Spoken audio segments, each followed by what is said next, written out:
An Oregon judge has placed a new state gun law on hold. The ruling came hours after a federal court judge allowed the ban on the sale and transfer of high-capacity magazines to take effect this week. The conflicting rulings threw the implementation of Measure 114 into limbo. The sweeping gun control measure was approved by Oregon voters. It bans the sale and transfer of new high-capacity magazines and requires permits to buy or transfer a gun. The law is being challenged by two groups, Gun Owners of America and the Gun Owners Foundation. I'm Norman Hall. A New Zealand court has temporarily taken away medical custody of a baby from his parents after the parents refused blood transfusions for the infant unless the blood comes from donors who are unvaccinated against COVID-19. On Wall Street, NASDAQ futures down 77 points, and the S&P futures off 16. More on these stories at townhall.com.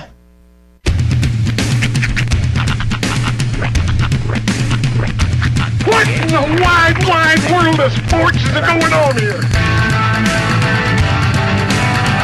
I promise you, whatever scum did this, not one man in this force will rest for 1 minute until he's behind bars. Now let's grab a bite to eat. Yeah, come on. I feel the hot wind on my shoulder and the touch of a world that is older. I hit the switch and check the number. I leave it on and then I slumber. I hear the rhythm ringing through it. Flamenco guitar and cumbia music. I hear the talking of the DJ. The devil said, what does he say? I'm on a Mexican radio. I'm on a Mexican radio. Broadcasting live from high atop the J.P. White Building in downtown Roswell, New Mexico. It's Mornings with Mike Winters on 106.5 Roswell's Talk FM. Is that what I sound like when I talk? Now, here's your host, Mike Winters. And good morning, one and all. Welcome to Mornings with Mike Winters. I am he. That would be me, Mike Winters. Happy Wednesday, everybody. Mm-hmm. Happy Wednesday. Halfway day, hump day, whatever day. Allegedly, it's going to rain today. You know, I would not be surprised based on, there was a lot of moisture in the air this morning. The dew that usually falls for like before the sun comes up, it had fallen a little heavier than normal. Did you do the dew? I had to wipe off the dew, actually, in order to drive to work. It was dew zero, so I accidentally left the driver's side window of my car slightly open, which means the dew found its way inside. So you got nice moist. It was a double-sided dew. Double dew, if you will. Yes. Not to confuse with the deuce. That's a whole nother hour. But anyway, happy Wednesday, everybody. Apparently we're going to get rain, according to this. And this is hot off the presses from the National Weather Service. We have a 50% chance of scattered showers after 9 o'clock this morning.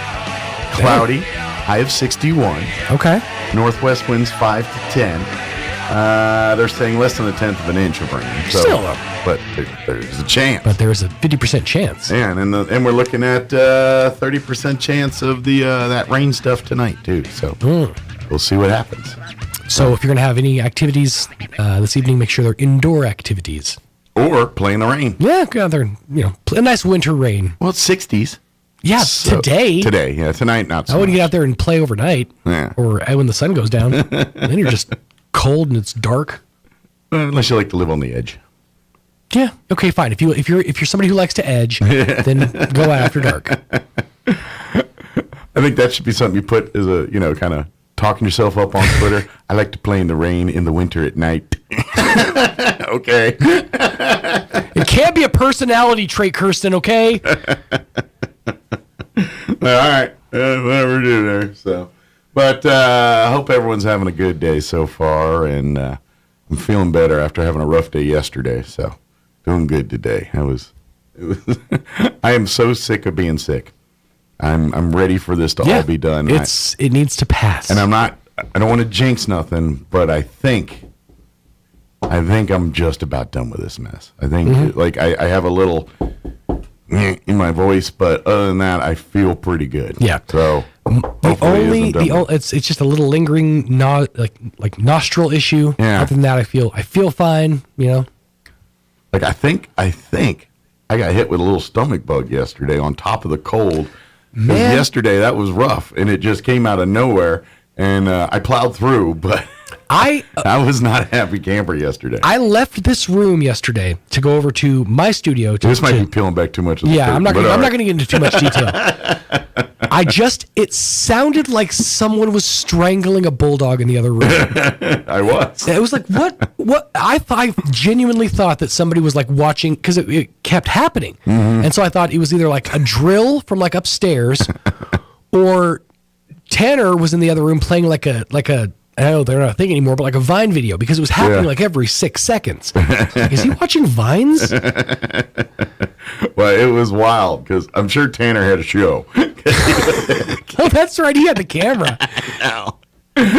And he, as soon as we went to break, it hit me, and I had to expel. And poor Tanner, I just turned around and grabbed the can and took care of business. But yeah, that kind of, I think, freaked everybody out. I didn't mean to. It just happened. And No. The sad part is that's not the first time I've done that. I've had at least 2 or 3 other instances in radio in the middle of the show. I got to be sick, and I'm sick, and then I do the show and keep going. I've done it 3 or 4 times. I feel like that's happened once in the middle of an interview, or maybe that was another evacuation. Well, we had the mayor, but I had to leave the office. Yep. I was like, I got to go, and you had to come in. Yeah, and that was fun times at the radio. I think it freaked out the mayor too. He was like, "You okay? You okay?" And for like 3 or 4 times after, he's like, "You all right?" I was like, "I'm good." It's not me, is it? Yeah. No, I was sick. So, but yeah, all is good in the neighborhood today. So, Indeed. yeah. So, I saw Warnock won. Yep. So I just saw this. I know they were doing the thing last night, and it just got off my radar. And this morning, I was like, "Oh, he won. Okay." Yeah, I doesn't surprise me. Right about 4 o'clock yesterday, I just sort of like stopped paying attention. Yeah. Well, and we know there's not going to know anything till later. They just string us along and make us, get. So I just stopped caring. And besides, I feel like this frees up Herschel Walker to launch his series, Herschel Walker, Texas Ranger. He's got the badge. Sure. I mean, I feel like this is his opportunity. But can he grapple the Texas Ranger moniker from one Charles Norris? I would think that maybe he could, Nobody grapples anything from Charles Norris. So maybe executive producer. Maybe. Well, I think he has to be anointed by Chuck Norris. I think Chuck has to bequeath it. I don't know if he gives him a bottle of his water or what, but he has to bequeath it. Just a quick roundhouse kick to the face. You want to be a Texas Ranger? Drink this. I don't know. And it's odd that Chuck Norris has his own water and he almost never talks about it. I don't think he has to. That's just it. His water sells itself. I just put my face in the water and it sells itself. and it must, because I've seen people drink Chuck Norris water. It's true. This water will kick your butt. Isn't he like 90 now? How old is Chuck Norris? He's up there, man. He's still going to kick your butt, but I think he's like 90. He's still, in the gym every single day. His real name is like Carlos something. I can't. Spicy wiener. I remember seeing it years ago. It's like Carlos something, but Chuck Norris. Chuck Norris age. I hope this pronounced 82 years. 82. Okay. 82. So I oversold him a little bit. He's only 82. That being said, it amazes me what older muscle-bound men can do. Like I'm not a huge fan of him, but I watched Vince McMahon throw himself off of a balcony from the second floor of a place.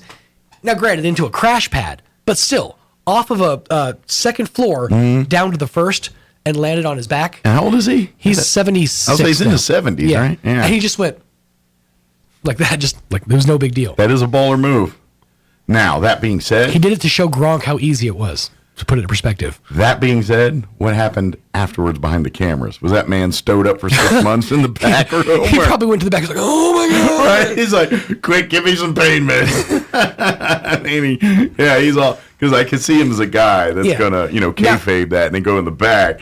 And now, granted, that same man, like a decade beforehand, simply by walking to the ring, tore both of his quads in his legs, like both of them just walking? tore. Yeah, he was walking to the ring, and like this. It was a Royal Rumble. Two dudes hit the floor at the exact same moment. That wasn't supposed to happen. So he comes storming out of the back, and he hits the ring. And as soon as he does, both his the quads and both his legs tear. He tries to stand up, he can't. And so he's just sitting there in the ring, he's screaming at them.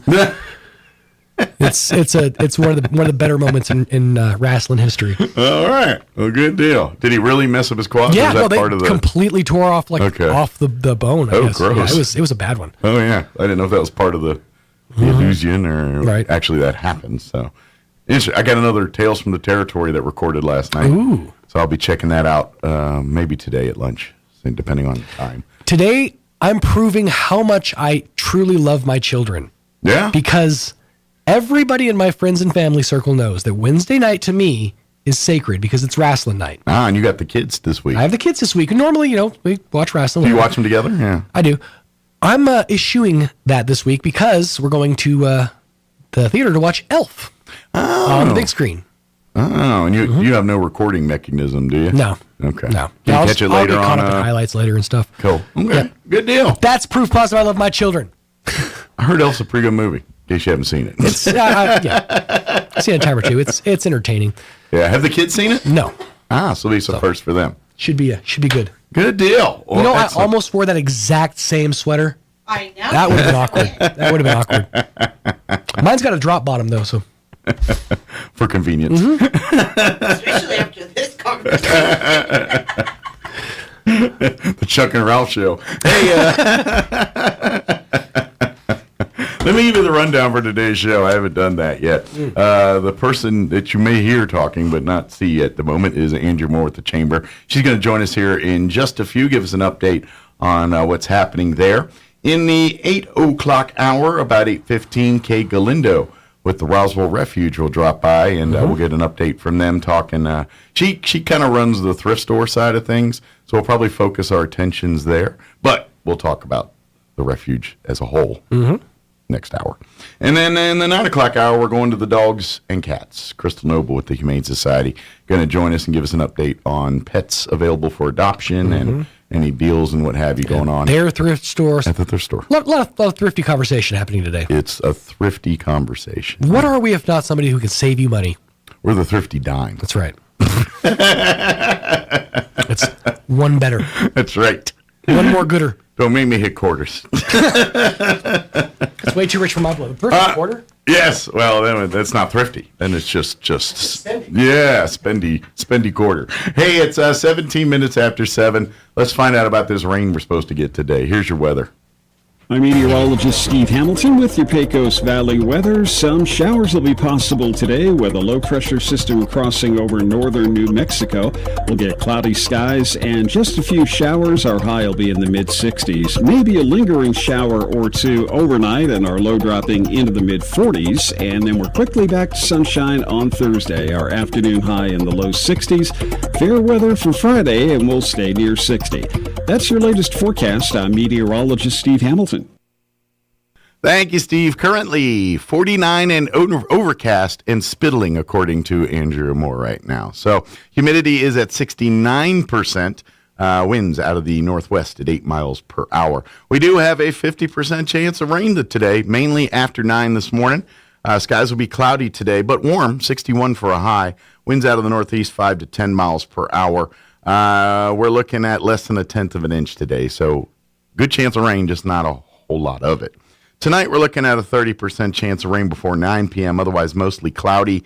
Overnight low of 40 with southwest winds at around 5 miles per hour. Thursday, mostly sunny, 64 for a high. Northwest winds, 5 to 10 miles per hour. I must not be looking my prettiest. He keeps messing with the camera. For Thursday night, mostly clear. Overnight low of 31. Northeast winds at around 5 miles per hour. Friday, sunny and 63. West winds 5 to 10. And then the weekend, sunny, 63 for Saturday, and sunny and 67 on Sunday. And it looks like we'll be floating in the low 60s, upper 50s to start next week. So there we go. Hopefully we'll get a little more moisture today. All right, 7:19, we're going to take a 2-minute break, and then we will talk with Andrew from the Chamber on the other side. Don't go away.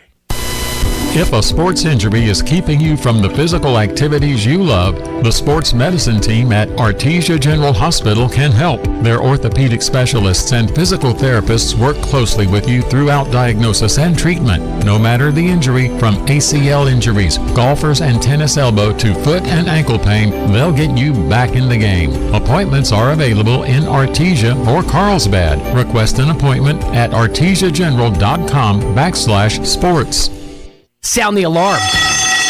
Backdraft Barbecue is ready to set your taste buds on fire with the best slow smoke barbecue around, by the plate or by the pound. Plus truly one-of-a-kind creations like brisket nachos or the 5-alarm bowl, or a savory Sammy like the hook and ladder, or take on the 1098 challenge seen on Man vs. Food. With over 4 pounds of everything Backdraft makes, will you make the Wall of Fame or the Wall of Shame like Casey Webb of Man vs. Food? Open Tuesday through Saturday 11 to 8 and Sundays 11 to 5 in Roswell at 301 Railroad Avenue. Backdraft Barbecue, alarmingly delicious. Roswell Skin Center, a brand new state-of-the-art facility located in the 400 Penn Plaza building here in Roswell, is now accepting new patients. Dr. Brandon Cometti and his team offer a full range of skin care services, including general dermatology, surgical and cosmetic procedures, including cutting-edge laser rejuvenation, Botox, filler, laser hair removal, chemical peels, and other non-invasive options to improve skin health and turn back the hands of time. Call and schedule your appointment at Roswell Skin Center today, 208-2509. That's 208-2509. The 2022 basketball season is underway for your Roswell Coyotes and Goddard Rockets, and the place to go to catch all of it is KSVPTV.com. Goddard, a little pressure here in the half court, and they force the turnover. Great job. Head for KSVPTV.com and click on the Roswell Coyotes or Goddard Rockets tab to see it all. KSVPTV.com, Southeastern New Mexico's sports authority, then, now, and always. Here's a Mornings with Mike Winters fun fact. Alaska is the only state name that can be typed on one row of keys. Go ahead and try typing the other 49 states. We'll wait. Here's Mike Winters. And good morning. It is 21 minutes after 7 o'clock, and joining us in studio this morning from the Roswell Chamber of Commerce, Andrew Moore with us this morning. Good morning. Good morning. Thanks for having me. Anytime. How are you doing today? Pretty good. It's good to be back here. I've sent my... Yeah, Trace has been here last few times, holding down the fort. Doing a great job, by the way. But, she's awesome. We love her. But is she taking a little break now that the magazine's out and everything? A little bit. This is always the downtime, the first 4 to 6 weeks in between. Yeah. And then it cranks back up, and we get super busy, obviously, about the last 3-4 weeks before, because it's the layout. Yeah. Making sure all of the stories are submitted, that the photographs are in there, and they're clear. Yes. Because we have received many photographs, or you think they're clear because they look good and then they on the camera or on your phone. You send them to yourself and you're like, what just happened? Where'd that finger come from? They're all pixelated. What happened? Man, that looks like I just put is that underwater? What is that? So, but yeah, I get that. So, you should have received the holiday edition. Absolutely. Of it the looks Chamber awesome. magazine. I think it came out like a week or two ago in mailboxes, maybe. We try to have it come out right before Thanksgiving, so that way you eat your turkey dinner or lunch or breakfast, however it is that you serve it Thanksgiving Day. Yeah. Read our magazine and be able to see what's going on around town, and plan your shopping excursion for the next week. Yeah, you're now we're kind of through the Black Friday part. Now we're into those more longer Black Friday style sales that are equally as good going on. And I know our local merchants, all of them have gone, they got stuff going on, Chamber, Main Street, Roswell, obviously, they both have partnered and worked together to kind of help these businesses get the word out about what they've got going on downtown here. And so hopefully you, when you're looking for holiday gifts for your friends and family, think local first. And there are great shops, and not just on Main Street. You know, all of us get into our comfort zones. We have our path to go to work, to go take the kids to school, to go take your kids to their activities. Sure. And so we all have our certain paths that we take. Go off the beaten path. Absolutely. Go down some of these side streets. We've got great local shops that need you to go visit them so they can stay around, but they've got great gifts. Great products, great knowledge, great Yes. service. That's like if you're, especially with Christmas when you're trying to buy things for other people and you may not be the knowledgeable resource on what you're buying for someone. And that way you talk to these folks, and this is what they do for a living. So when you got that new highfalutin sewing machine or that new gadget or clothing item, they can. Or you explain have to an 18-year-old boy that goes to college, and you go, "What do you want?" Yeah. And of course, we've noticed in our household, because not only do I have older children myself now, but all of my nieces and nephews are, 16 and older. So what do you get? What do you get then? And they're still kids to they don't me. want So what do you buy the toys, kids? but they don't want. Yeah, you don't want to give them adult things per se, but you don't want to get them kids stuff Exactly. either. And so then you got to figure that out, and that's where your local retailers can be experts and help you with. Cash is king, but at our house we try not to just give cash or gift cards. We like to try to have something to open and unwrap. There's something about unwrapping that paper. Me personally, I'm a gift card lover. Yes. I love receiving them. I don't mind giving them unless people tell me that they don't like them. But I've always been a fan of them. And what I like about them, especially with our local merchants, is if they're like, okay, I know they love every single item in the shop, but I can't figure out what would be the best. Absolutely. Then I'll be like, here, go to this store and have a shopping spree. You know what I mean? And to me, that's a great gift. If you don't really know, it's like, oh man, look at how many different. There's nothing wrong with a gift card. Yeah. But some people are very picky about that, and I get it. And if that's the case, then let these merchants help you get the perfect gift to put under the tree. Absolutely. And we, like at our house, we're huge gift card givers, cash givers, but we always do try to find something that we can actually wrap for everybody in the family. Yeah. So.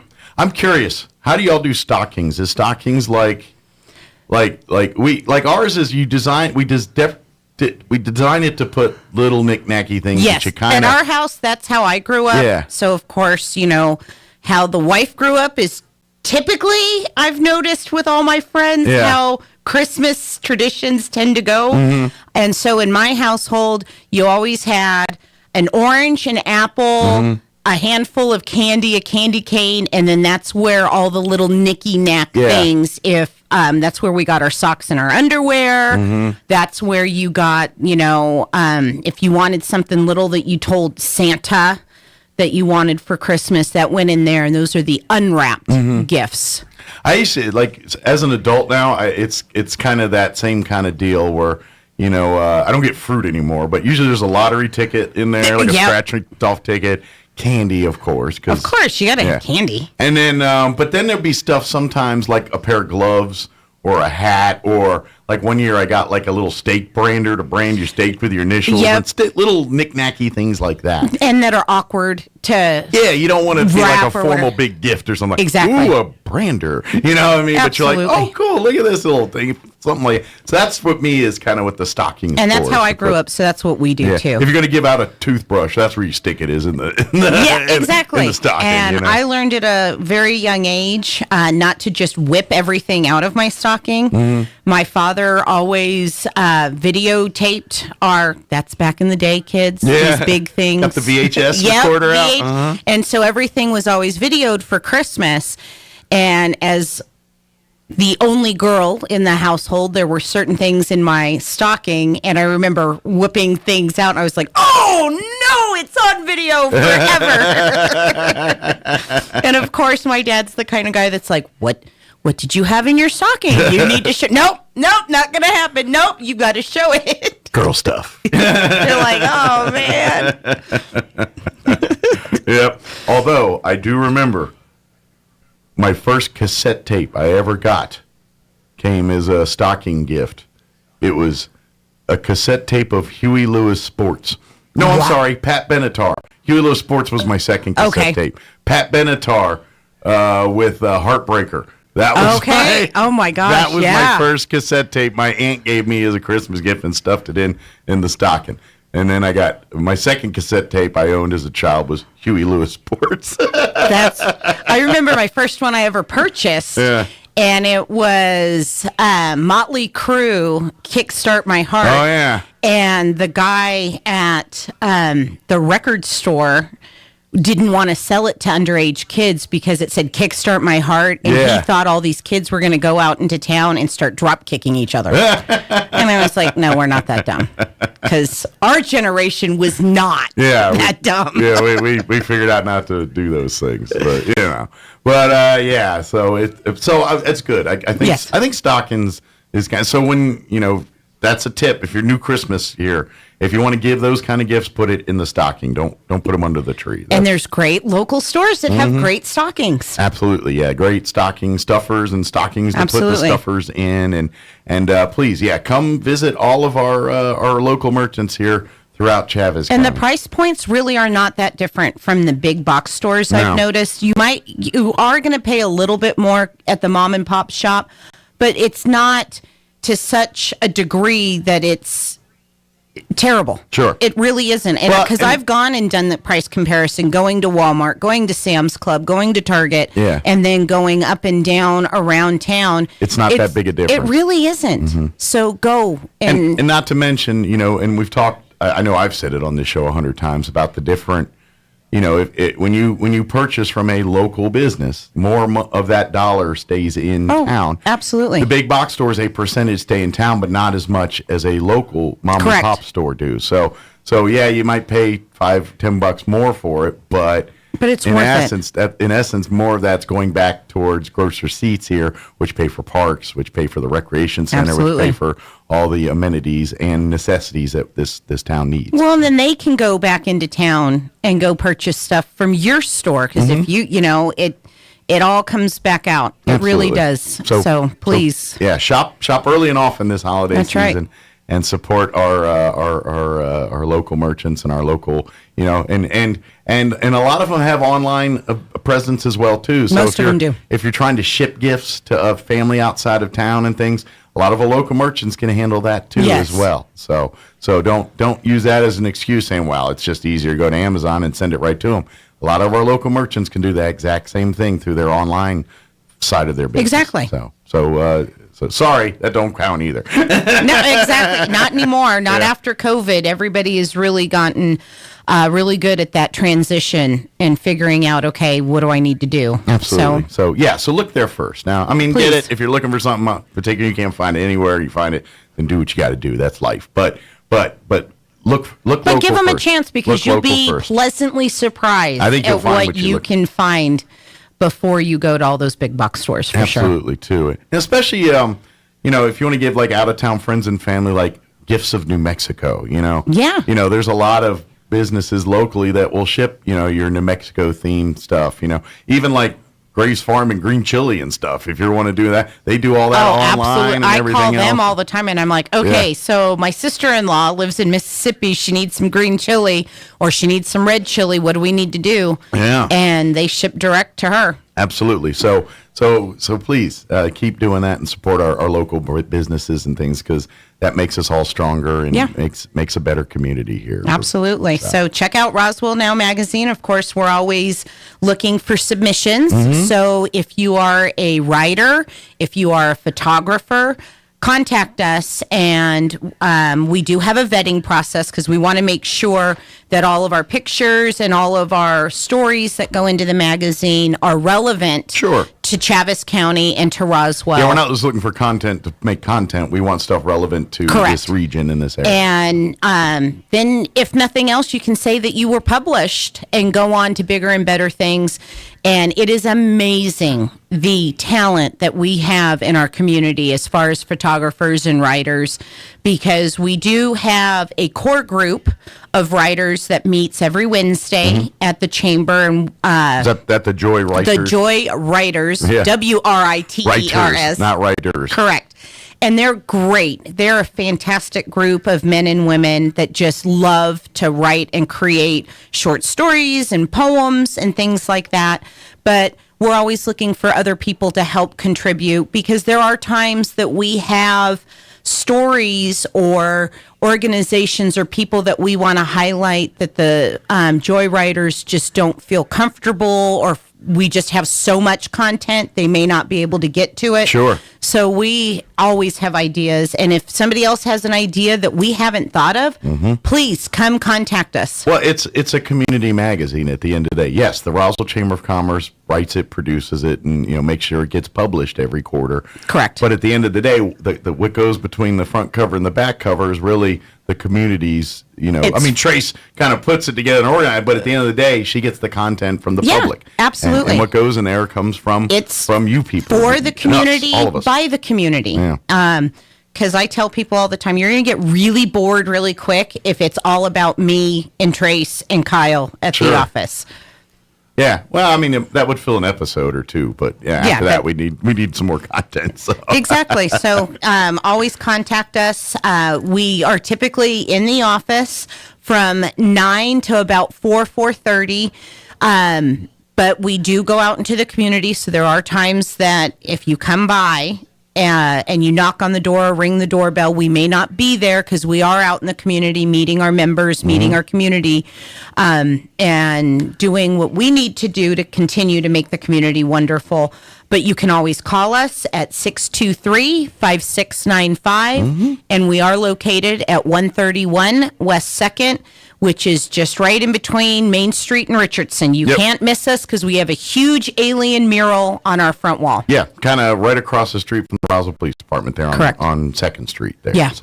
So can't miss it right there. By the way, if you're a chamber member, we do have our boardroom here. Yeah.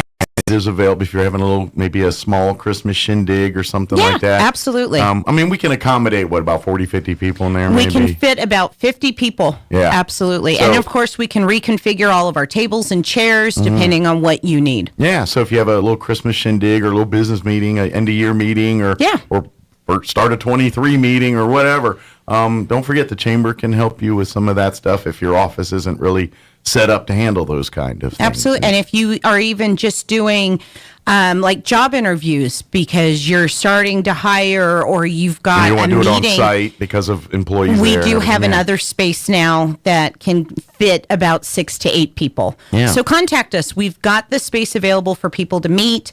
And we're always looking for ways to help the community. So we've got tons of tools and tons of ideas, but that's an ongoing conversation within the office, is that somebody always finds something else and it's like, oh my gosh, did you know that we've got this? How do we market this now to our community, to our members? Sure. Is it a tool that's only for the community, only for our members, or how do we help everybody? Some of the things that we've got going on other than the magazine, we have our weekly email. We do have an awesome brand new website that is updated and current, which is a tool again for all of your all of the chamber members to use for marketing or whatever that suits their needs. It is for you to use. That is part of the perks of you being a member of the Chamber of Commerce. So utilize it. We've got a community event calendar that we update.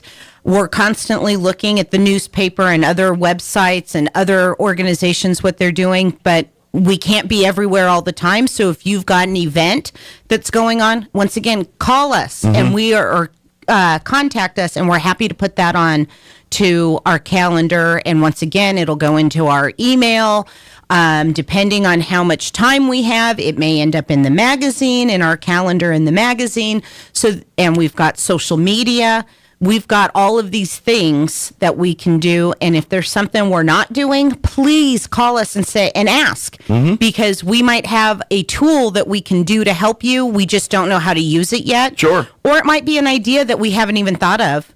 and you go, hey, can you do this? Oh my gosh, we've never even thought about that. Let's try it out on you. And if it works, now it's something that we can use for everybody else. Absolutely. Yeah. So please, the Roswell Chamber of Commerce is a resource for everyone. And even if you're not a chamber member and you're like, hey, I want to do it, please come in. They'll be happy to talk to you and help you out any way you can. If you want to be a chamber member, we'd love to have you. But by all means, we'll take care of you. We'll help you out as best we can. Absolutely. Regardless. So absolutely.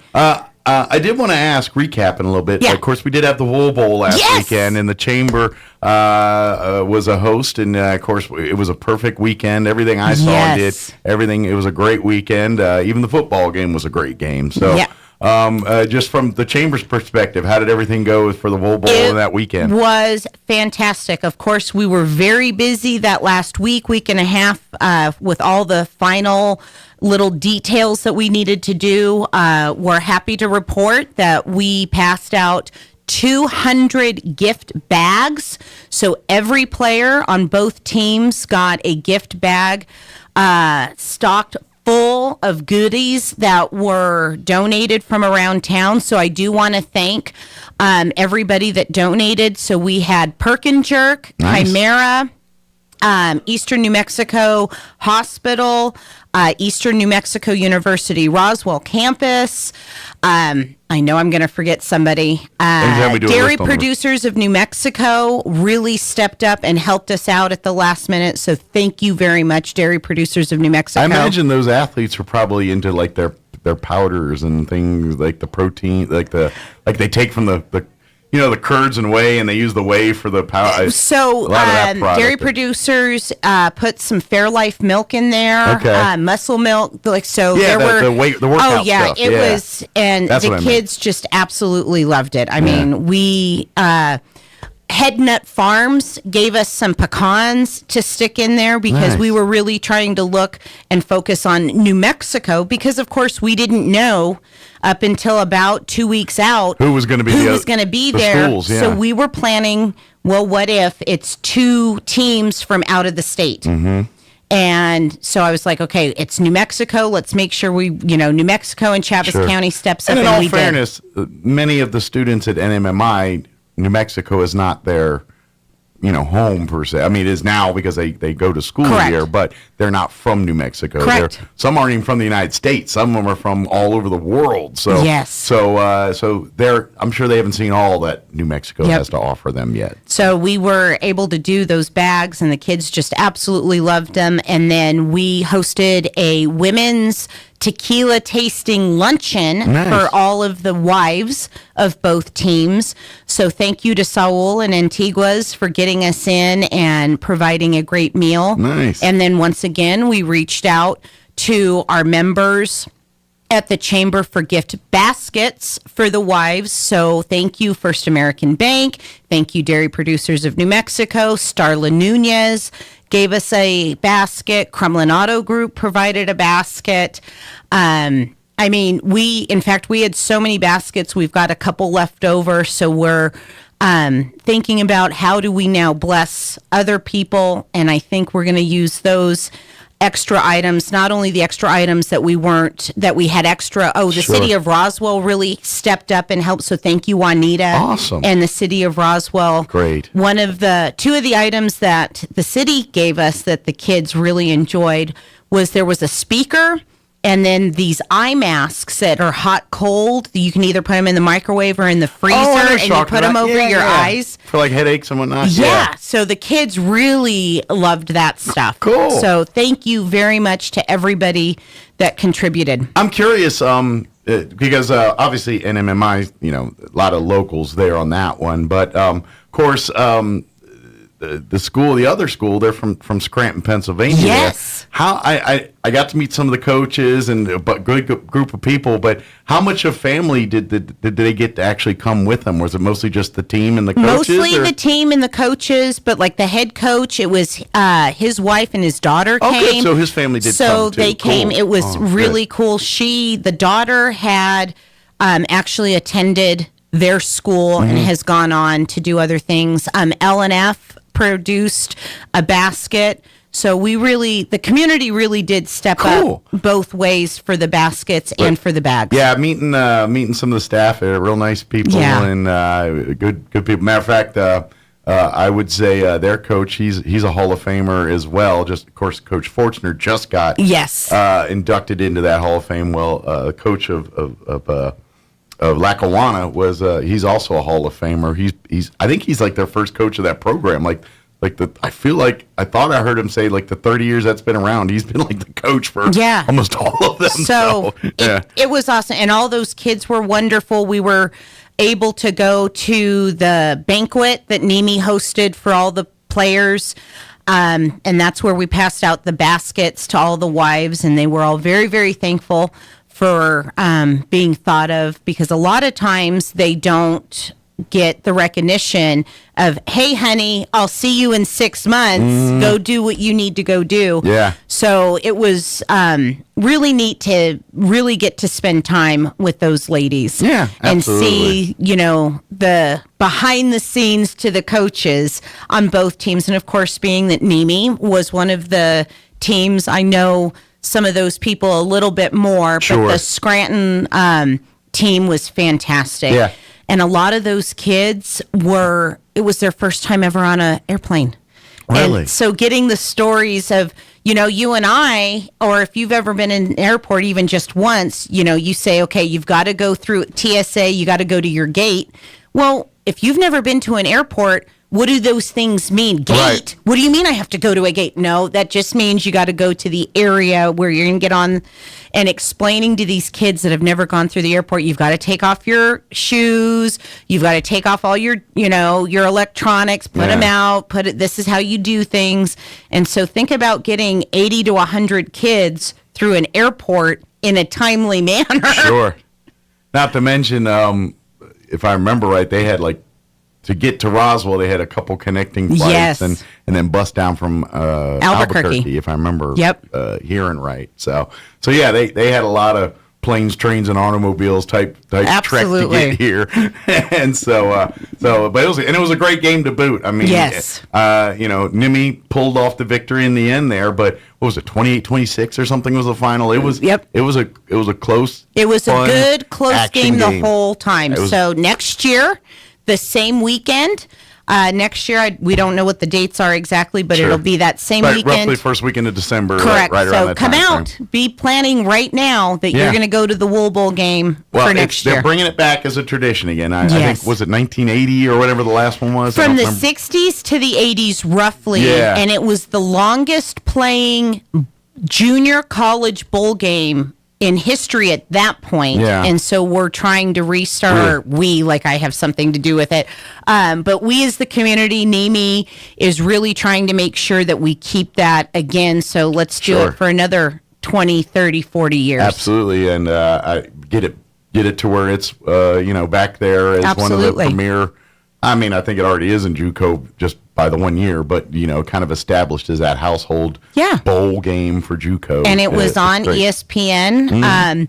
And the Charlie's Angels they did halftime. Halftime. And then, of course, I, as a mommy, I have to say this, my kids were part of LDA, Legacy Dance Academy, and they danced after the Charlie's Angels. So you had two really great dance companies go out there and dance. And, of course, as a mama, I was out there. Yay, my kids did great. I was sitting right here watching you on this TV screen because I was putting the game on the radio, so I was pulling it from the video to put on the radio. So I got to watch all that. I watched the helicopter come in. Yes.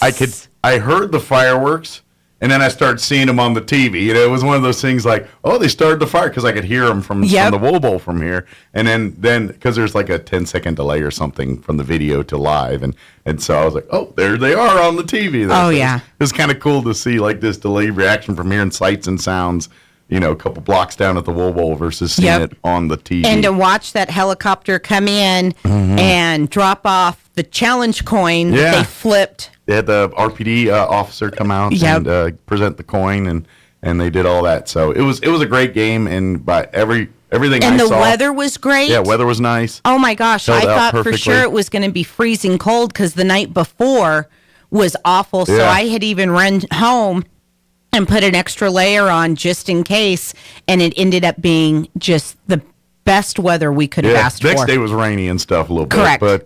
But Friday was nice. Friday was perfect. Well, good. So look for the Wool Bowl. Absolutely. 2023, roughly around that first part of December And next anybody year, that wants to help contribute, we as the chamber will definitely be helping out, doing a lot of those same activities and figuring out how we can help out more.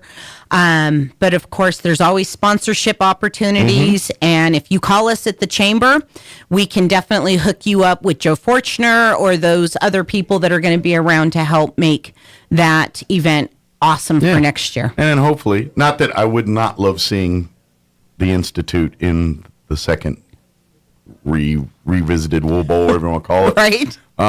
I would love to see them there, but I'm sure they'd rather be playing for national championship. So hopefully they're not in that bowl game because they're playing in the championship game. But if that doesn't happen, we'd love to see them back we here at the love them Wool Bowl. to death, and congratulations to them. Of course, they have to earn it. You just can't get in free. Yeah, into you the don't Wool just Bowl. walk in. They have to earn it, so they'd have to earn it. But I would like to say they're playing for Absolutely. trying for that national championship. So come out and come see us. But yes, it was fantastic, and I'm so excited to say that it was a great event. And of course, the light parade was that same evening. Yeah, that big weekend success was totally booked. So if you were bored last weekend, it's your own fault. Absolutely. And kind of quick plug for Main Street, if you don't mind. After the Christmas parade, they're doing the window displays. Yes. They're taking pictures and voting for their favorite on So the Main go onto Street their Facebook page and look at your favorite window display and vote, because that's so a now big that deal. you've seen them stuff, vote so they can determine a winner there. Yes. And I think you got a few more days to vote think on that. so. And then get those turned in. So Yeah. just want to quick plug. And then don't forget, like and follow the Roswell Chamber on Facebook. Please. That is And Instagram. And Instagram, the two main social media platforms. Correct. We have other ones that we're finding every day. Yeah. We found out, or I found out the other day, we've got two, not one, but two Twitter Wow. for the chamber. And I was like, I didn't even know. So now having to figure out what the login and password is. I don't know how that's going to help us, but we've got Trace, who's a young person in the We should office. get Elon on the phone and see if we Right? get our... Yeah. My direct connect. Here, let me just pull him up right now. Hey, Elon. Hey, Eli, give us our credentials back or What do whatever we they need are. to I do? don't know what they do here. Hey, so. if Trump can get back on Twitter, I'm sure I can figure it out. Has a chance, right? We do have a business after hours next week. It's on an off day, Okay. so it's Monday. It's not normally, like Thursdays usually they kind of fall Thursday's on, normally our day, but it is at Hippie Chicks. Cool. It's the 19th anniversary for Terry to be open over at Hippie Chicks.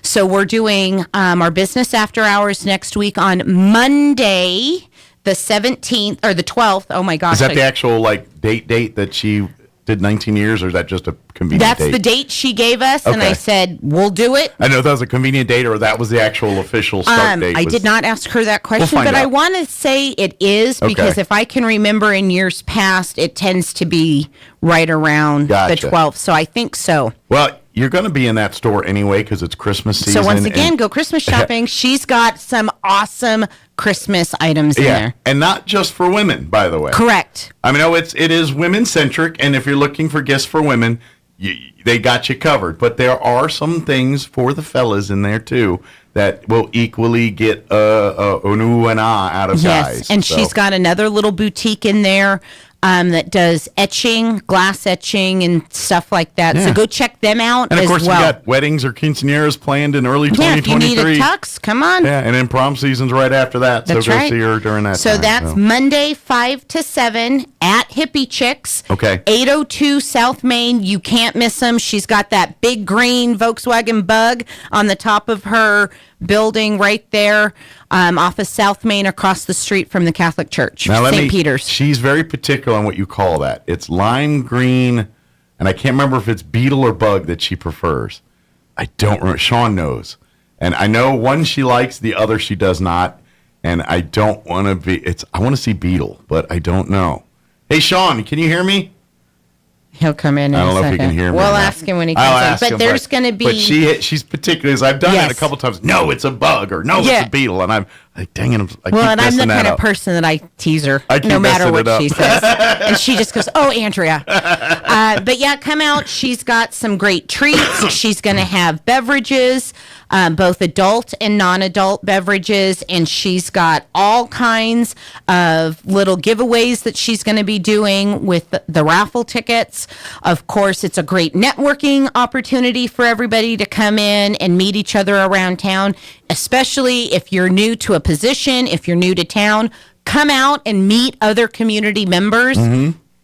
And of course, if not, the really big thing is come see Hippie Chicks and all the wonderful things. I was in there just the other day, and I always have to go right after I get paid because Probably a bad idea.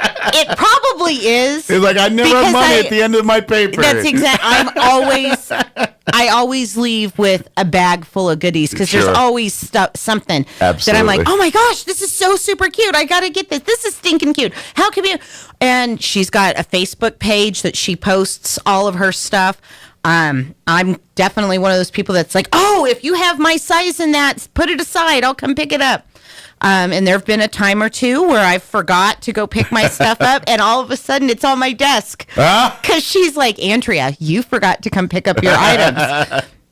Because we all get busy, but she can only hold it for so long. And she got inventory Absolutely. she's got to make room for. So yeah. go. And she's got dance items. So if you got kids in dance, Yeah. she does ballet shoes. She's got jazz shoes and Irish shoes. Okay. I think, but she can pretty For like much river dancing, are those shoes for Irish shoes? Is there river Irish dance kind of, shoes? yeah. Okay. And of course the two. What are they called? The where are my kids? Words, Andrea. I have no words today. But she's got all kinds of stuff for them for dance. Cool. So, and of course jewelry. Oh yeah, fashion and everything. That's else. where I got you. get suckered in. Is I go into the little cubby area and I'm like, Collectibles and oh, I keepsakes need that. and things, too. Keychains. Yeah.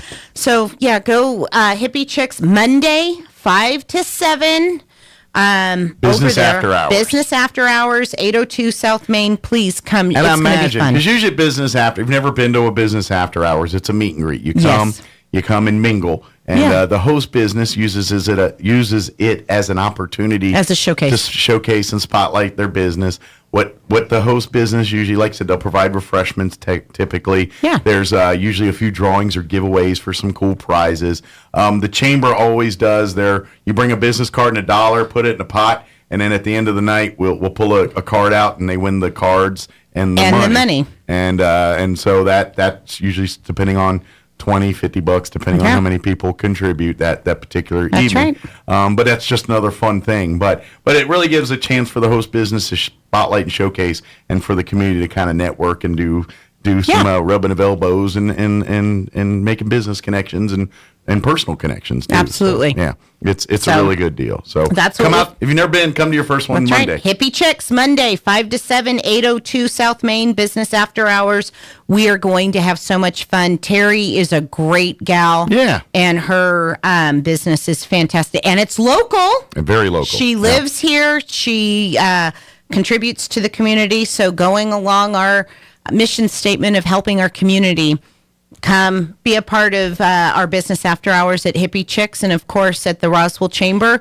Anything that you think that we can do to help you, if I can do it, the answer is yes. Absolutely. Or I'll figure it out. Absolutely. I just saw the time. I know, I did too. I was All right. Well, thank you, Andrew. Well, Appreciate thanks for it. having me, as always. If you need any questions, don't hesitate. What's the chamber phone number? 623-5695. And of course, check out the new website. Yes. Lots of good stuff. Lots of good content. We just updated some stuff yesterday, as a matter of fact. It's RoswellNM.org. No dashes, no nothing. Correct. RoswellNM.org. Because you'll end up at the city website, nm.roswellnm.org. I make the same mistake all the time, too. I have to think about it. So, very good. Well, thank you, Andrew. Thank you. We'll see you next time.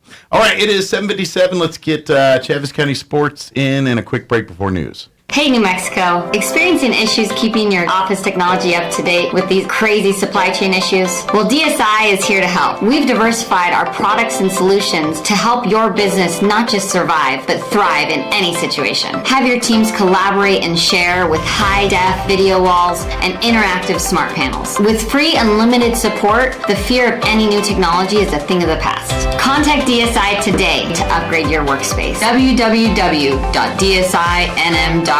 It's time for the Chavez County Sports Report. It's a good start to the season for the Roswell Lady Coyotes. The Coyotes were in action last night against Gadsden at home and moved to 2-0 on the season by winning at 47-34. Roswell will next be in action Friday night at home against Alamogordo. That starts at 6:30. And it was a boys-girls doubleheader between rivals last night. Hagerman against Dexter in Hagerman, and it was Dexter winning the girls game to start things off, 51-39. Dexter moves to 1-1 on the season. Next in action against Cloudcroft, another boys-girls doubleheader. That's Thursday.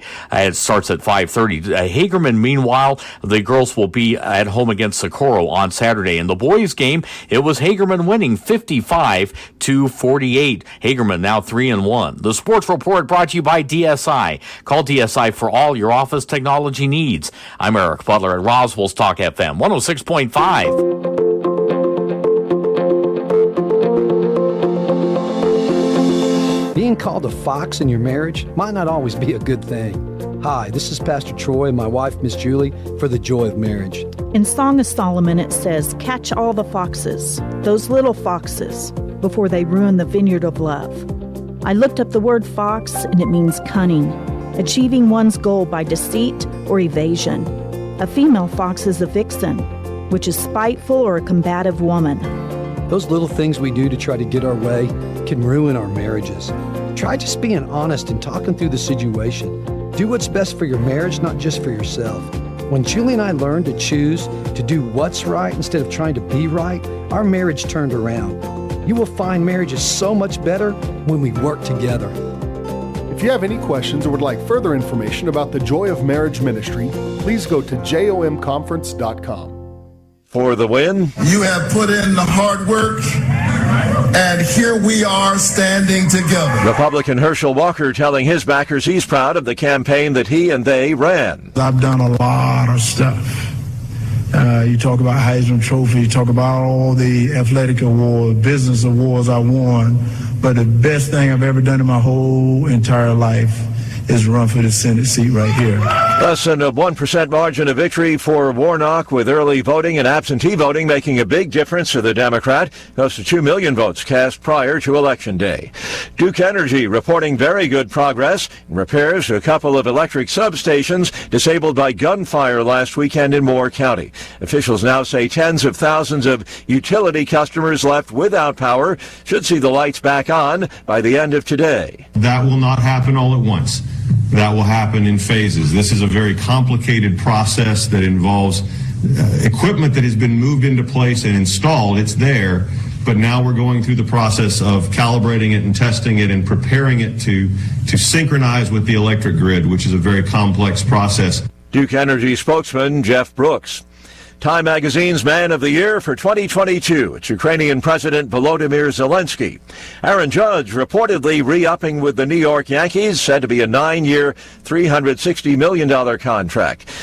Today that will live in infamy, Pearl Harbor Day. A handful of survivors of the attack gathering today at the scene of the Japanese bombing, honoring those who perished 81 years ago. On Wall Street, the Dow down 45 points. More on these stories at townhall.com.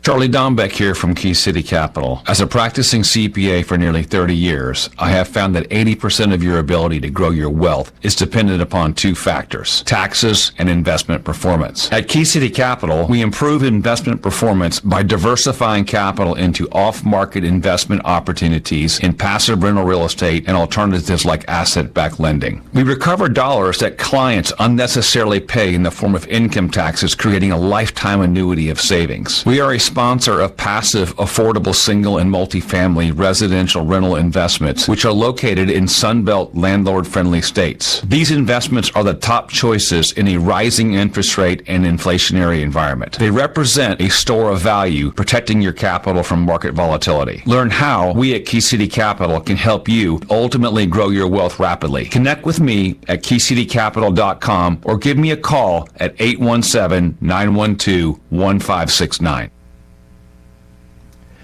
Chinese President Xi Jinping is going to visit oil-rich Saudi Arabia for the first time in 6 years. Xi may be looking to exploit a recent chill in relations between the kingdom and the U.S. Saudi Arabia is the globe's biggest exporter of oil. China, the world's second largest economy, its biggest trading partner. Yet while there's clearly much business to be done, this 3-day visit is about more than trade deals. Aside from wanting more fuel for its factories, Beijing is seeking regional influence. Although Saudi Arabia has long been under America's wing, that relationship has been under strain since Riyadh refused U.S. requests to boost oil production. That's a BBC's Mike Thompson. 2 trains collided near Barcelona early today. 155 people injured, none seriously hurt. Local emergency services officials say that 3 people were taken to hospitals for treatment. News and analysis, townhall.com. The last 2 patients wounded in a Chesapeake, Virginia Walmart shooting are out of the hospital. The 2 remaining patients had been discharged as of Monday night. 6 people were shot to death and 3 others hospitalized when 31-year-old Andre Bing, an overnight manager, opened fire in the break room before killing himself at the Sam's Circle Walmart in Chesapeake, Virginia. The store remains closed for the foreseeable future as the company determines how best to remodel and reopen the store to help employees move forward. John Scott reporting. Expedited drug approvals slowed this year as the Food and Drug Administration's controversial accelerated pathway came under new scrutiny from Congress, government watchdogs, and some of the agency's own leaders. With less than a month remaining in the year, the FDA's Drug Center has granted 10 accelerated approvals. That's fewer than the tally in each of the past 5 years. More on these stories, townhall.com.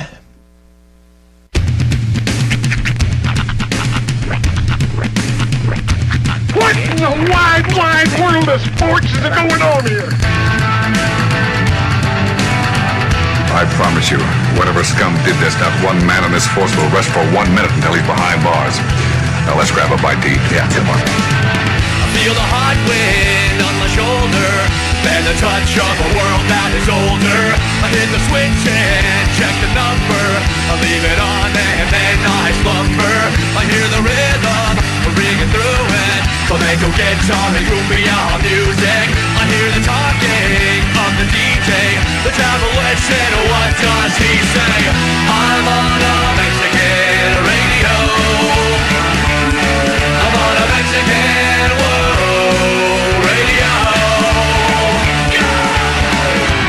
Broadcasting live from high atop the J.P. White Building in downtown Roswell, New Mexico. It's Mornings with Mike Winters on 106.5 Roswell's Talk FM. Is that what I sound like when I talk? Now, here's your host, Mike Winters. And good morning. It is 6 minutes after 8 o'clock. Welcome to hour number 2. The Deuce of Mornings with Mike Winters, right here on 106.5 Roswell's Talk FM. Happy Wednesday. Mm-hmm. Is it sprinkling? A little bit, maybe. Yeah, it looks like a couple of droplets falling. I got to ask you a question. I couldn't remember the answers. We were talking with Andrea last hour from the chamber. And Hippie Chicks is having a business after hours. Oh, cool. Monday evening, beginning at 5:30. And, of course, we want the public to come in and check it out. Absolutely. But Terry over at Hippie Chicks, I can't remember. Is it beetle or bug? It's the bug. Bug, okay. Yep. I knew she was very particular. She did not like what I used to say it was the beetle. Yeah, and I couldn't remember which way it went. If it was beetle or bug, she didn't like. It was bug. But she 802 South Main, just look for the lime green VW bug on top of the building. Okay, thank you. For some reason, I couldn't remember. Because I always call them beetles. Yeah. VW Beetle. That was the name I've always. Because I think wasn't that the model of the car.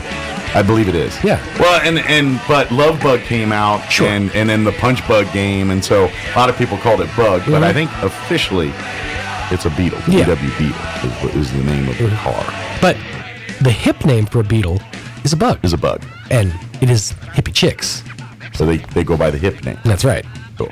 Well, whatever you call it, come by and visit. Yeah. On Monday, and she always does a good job. They got all kinds of of a big spread and putting an awesome experience. They got stuff in there that like you wouldn't expect. Like I saw last time I was in there, I think it was like I don't want to quote, but it was a candle, but it was like a gag candle. Was it in the wind? It was like a gag candle, so it was like they had like all the different emojis, but then they had one that was like poo candle. Winnie the Pooh. No, just actual like poo. Like the poo not emoji. Not the poo emoji. Just poo. Just garden variety poo. Just poo. I don't know if she still has that candle, but I thought it was kind of cool. Was it a scented candle? I would hope it smelled like roses or something. But I mean, would you like your house to smell like poo? Try the poo scented candle. You know, I'm so mad I didn't get him when I saw him back in a decade and a half ago. But Wolfgang Puck put out a series of scented candles. Really? Yeah, and they smelled like his savory dishes. See, I probably would not enjoy that. I don't like candles that smell like food per se. Now, if it smells like oranges or melon, that's fine. I don't like candles that smell like cake. Like I think there was like a beef Wellington one. Yeah, that I would have a big problem with. I don't know. I like the idea of a savory smelling candle.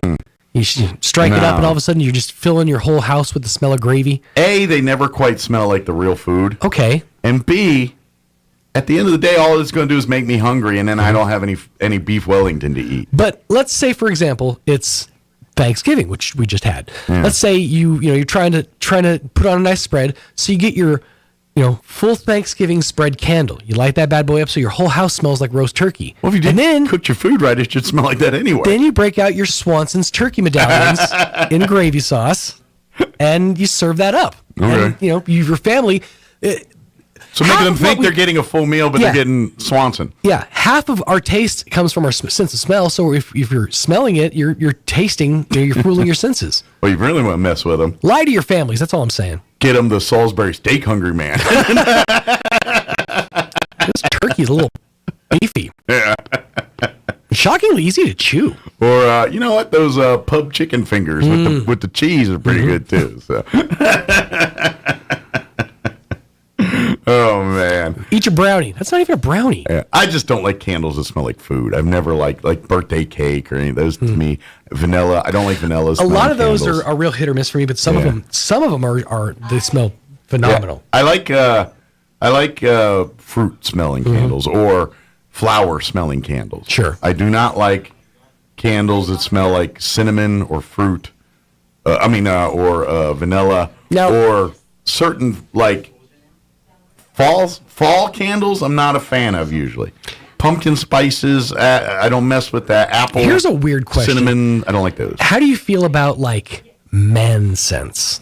And what I mean by that is like if you ever go to like Bath and Body Works, which I did when I was married, and you're just sitting waiting for her to finish shopping, and you see like off to the side they have one or two candles that have like manlier scents that are like sandalwood or I think I've really dabbled a toe into any of those. No? But do they smell like cologne? Kind of. Because I don't think I want a candle that smells like cologne either. Because usually when people wear cologne, I'm kind of you know what I mean? Like you're kind of annoyed by people that wear like.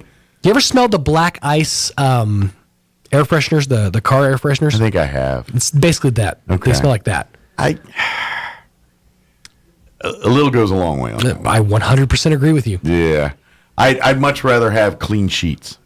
Like, let's light a candle called Clean Sheets. I'd be down with that. That's but like somebody like me who's just like, a single person living on his own, you wouldn't expect me to have Bronzeberry Frost candles. So if I break out a candle, it's probably going to have like sandalwood or some like, relatively neutral, maybe more masculine smell. Oak.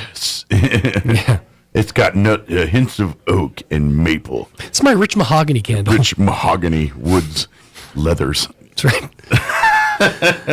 Keep candles around. Just strictly smell like strap leather. Smells like a leather jacket and freedom.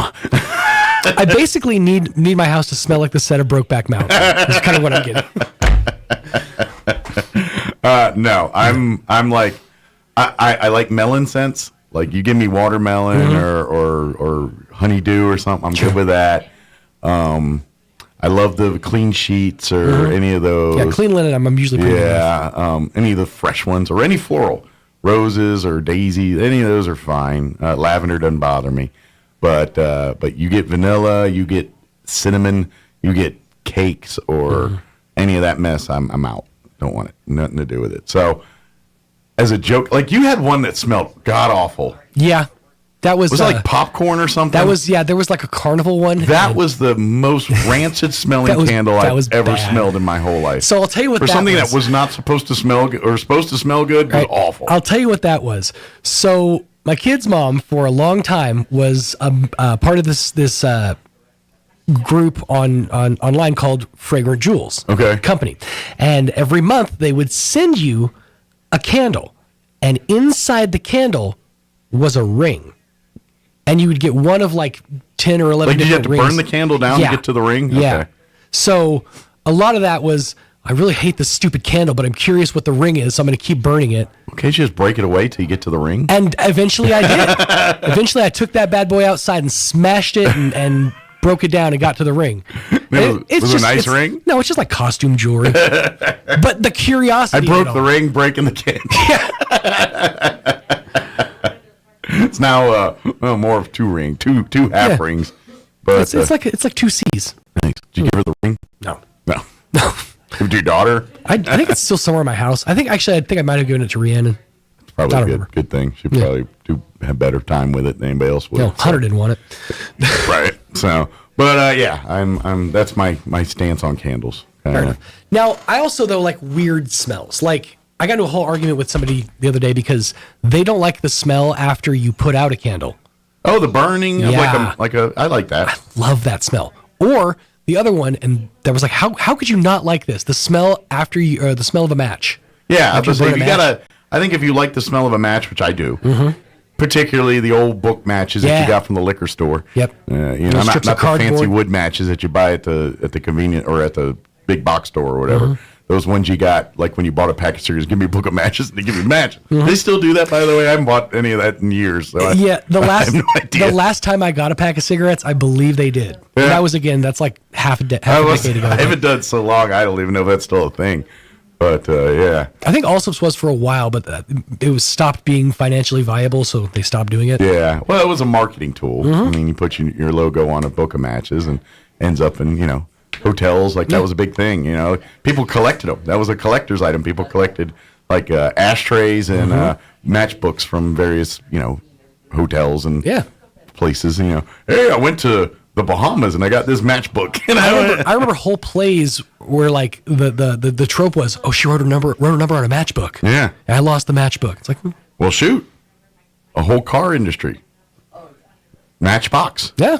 The Matchbox car is created in Europe, by the way. But the thing was, I love because you've been watching these Toys That Built America. I'm a genius now. You're like, I'm a genius actually, now. it's so much fun when you get to break those little And moments I'm out. about to hit you with one. All right. So in Europe, the kids weren't allowed to bring, they were banning them from bringing toys to school unless they can fit it in the size of a matchbox. So the dad of one of these kids was into wanting to design car, and he designed a Matchbox car, and That's cool. And then the Matchbox came to here in America, and the Hot Wheels or Mattel got a hold of them and said, I want to make Matchbox cars, but I want mine to roll. That was the problem with Matchbox. They didn't roll. Oh, they were just standing. You push them, but they roll a few feet, but they wouldn't roll like. Yeah. And Hot Wheels, because their wheels were all die-cast metal, everything. And then Hot Wheels designed that axle and created Hot Wheels, and the rest is history. Wow. But, that's crazy. Yeah, but all because of Matchbox. Huh. That's crazy. You would think if you're going to design a die-cast car, you would design it with wheels here that was it was a philosophical difference. The guy that ran and created Matchbox, he wanted to create cars that looked like the real deal. Like he was like, oh, there's a Saab, there's a Volkswagen. I want to make a version of that. Hot Wheels was like, no, I want bigger, bolder colors. I want hot rod cars. I want cars that are more conceptual, not ones you see at the dealership. Right. And so there was that. So it went in those directions. Eventually, Matchbox had to configure. And now Mattel owns them both, and it doesn't matter. If you have a Matchbox or a Hot Wheels, it's all owned by the same company. But at the time in the 70s or 60s when all that went down. So anyway, if you want to watch the rest, watch your own documentary, and you can learn. That's fascinating. I really need to find this documentary because it's called Toys That Built America. It's on Hulu. Is it Hulu? It's a History Channel show, but they have episodes of it on Hulu. Okay, that's good to know. The Men That Built America. There's a series of different ones. Men That Built America talk about. There's the food that built America, and then they do like chips and stuff, and now the toys that built America. They're all great series. If you want G-Wiz information about Frito-Lay chips or Coca-Cola or Hershey bars or the Cabbage Patch Kid's a good one. That was one of my favorite episodes to watch was the Cabbage Patch story. Well, that's a fascinating story in and of itself. It is. Based on that's why I like that one. The design and how it got kind of taken and mass produced. Yeah, that's a good one. So anyway, let me move on to the show. Ah, yes. We'll get you up to date with the weather here in just a few. Kate Galindo with the Roswell Refuge is going to join us in just a bit and give us an update on what's happening there at the Refuge. Later on this hour, we'll get you up to date as well with news of the local variety, along with your Wall Street business update and whatever else we can come up with for this hour of the show. Before we do any of that, the exclamation point is back. Weather! It's time for the weather! I'm meteorologist Steve Hamilton with your Pecos Valley weather. Some showers will be possible today with a low-pressure system crossing over northern New Mexico. We'll get cloudy skies and just a few showers. Our high will be in the mid-60s. Maybe a lingering shower or two overnight and our low dropping into the mid-40s. And then we're quickly back to sunshine on Thursday. Our afternoon high in the low 60s. Fair weather for Friday and we'll stay near 60. That's your latest forecast. I'm meteorologist Steve Hamilton. Thank you, Steve. And currently, you know what? Yeah, that's an hour old. I'm sorry. I was doing something else and didn't refresh my weather. So let me refresh it. There it is. Currently 49 degrees here in Roswell. Humidity is at 71%. Winds currently out of the north at 6 miles per hour. They're saying there's a pretty good chance at rain today. A 50% chance of showers to be exact. Mostly cloudy for the day with a high of 61. Winds will be out of the north 5 to 10 miles per hour. They're saying our new precip less than 1/10 of an inch. So good chance of rain, just not a whole lot of it apparently. Tonight we're looking at a 30% chance of showers mainly before 8 p.m. Mostly cloudy otherwise with an overnight low of 40. Southwest winds at around 5 miles per hour. For your Thursday, mostly sunny and 64. Winds out of the northwest at 5 to 10 miles per hour. For Thursday night, mostly clear, overnight low of 31. Winds out of the northeast at around 5 miles per hour. Friday, sunny and, partly cloudy and 63. West winds 5 to 10. And then looking at your weekend, sunny and 63 for Saturday. Sunny and 67 on Sunday. What's up, Roy? I'm just here to let you know that Kay Galindo will be joined by the manager also, Valerie Moore. Valerie Moore. Very cool. All right. Oh, Ward. Sorry. Valerie Ward. All right. Valerie Ward. Well, great. Well, perfect timing. Time to take a quick 4-minute commercial break, and then we will be joined by Kay Galindo and Valerie Ward of the Roswell Refuge. Don't go away. You're listening to Mornings with Mike Winters. Hi, I'm Dr. Keon at Carabelli Dental. Same-day smiles are what we do. My passion is helping patients chew, talk, and live with confidence. That's why I'm one of the few doctors in the U.S. who can create beautiful same-day smiles with the latest digital implant technology. This procedure is life-changing.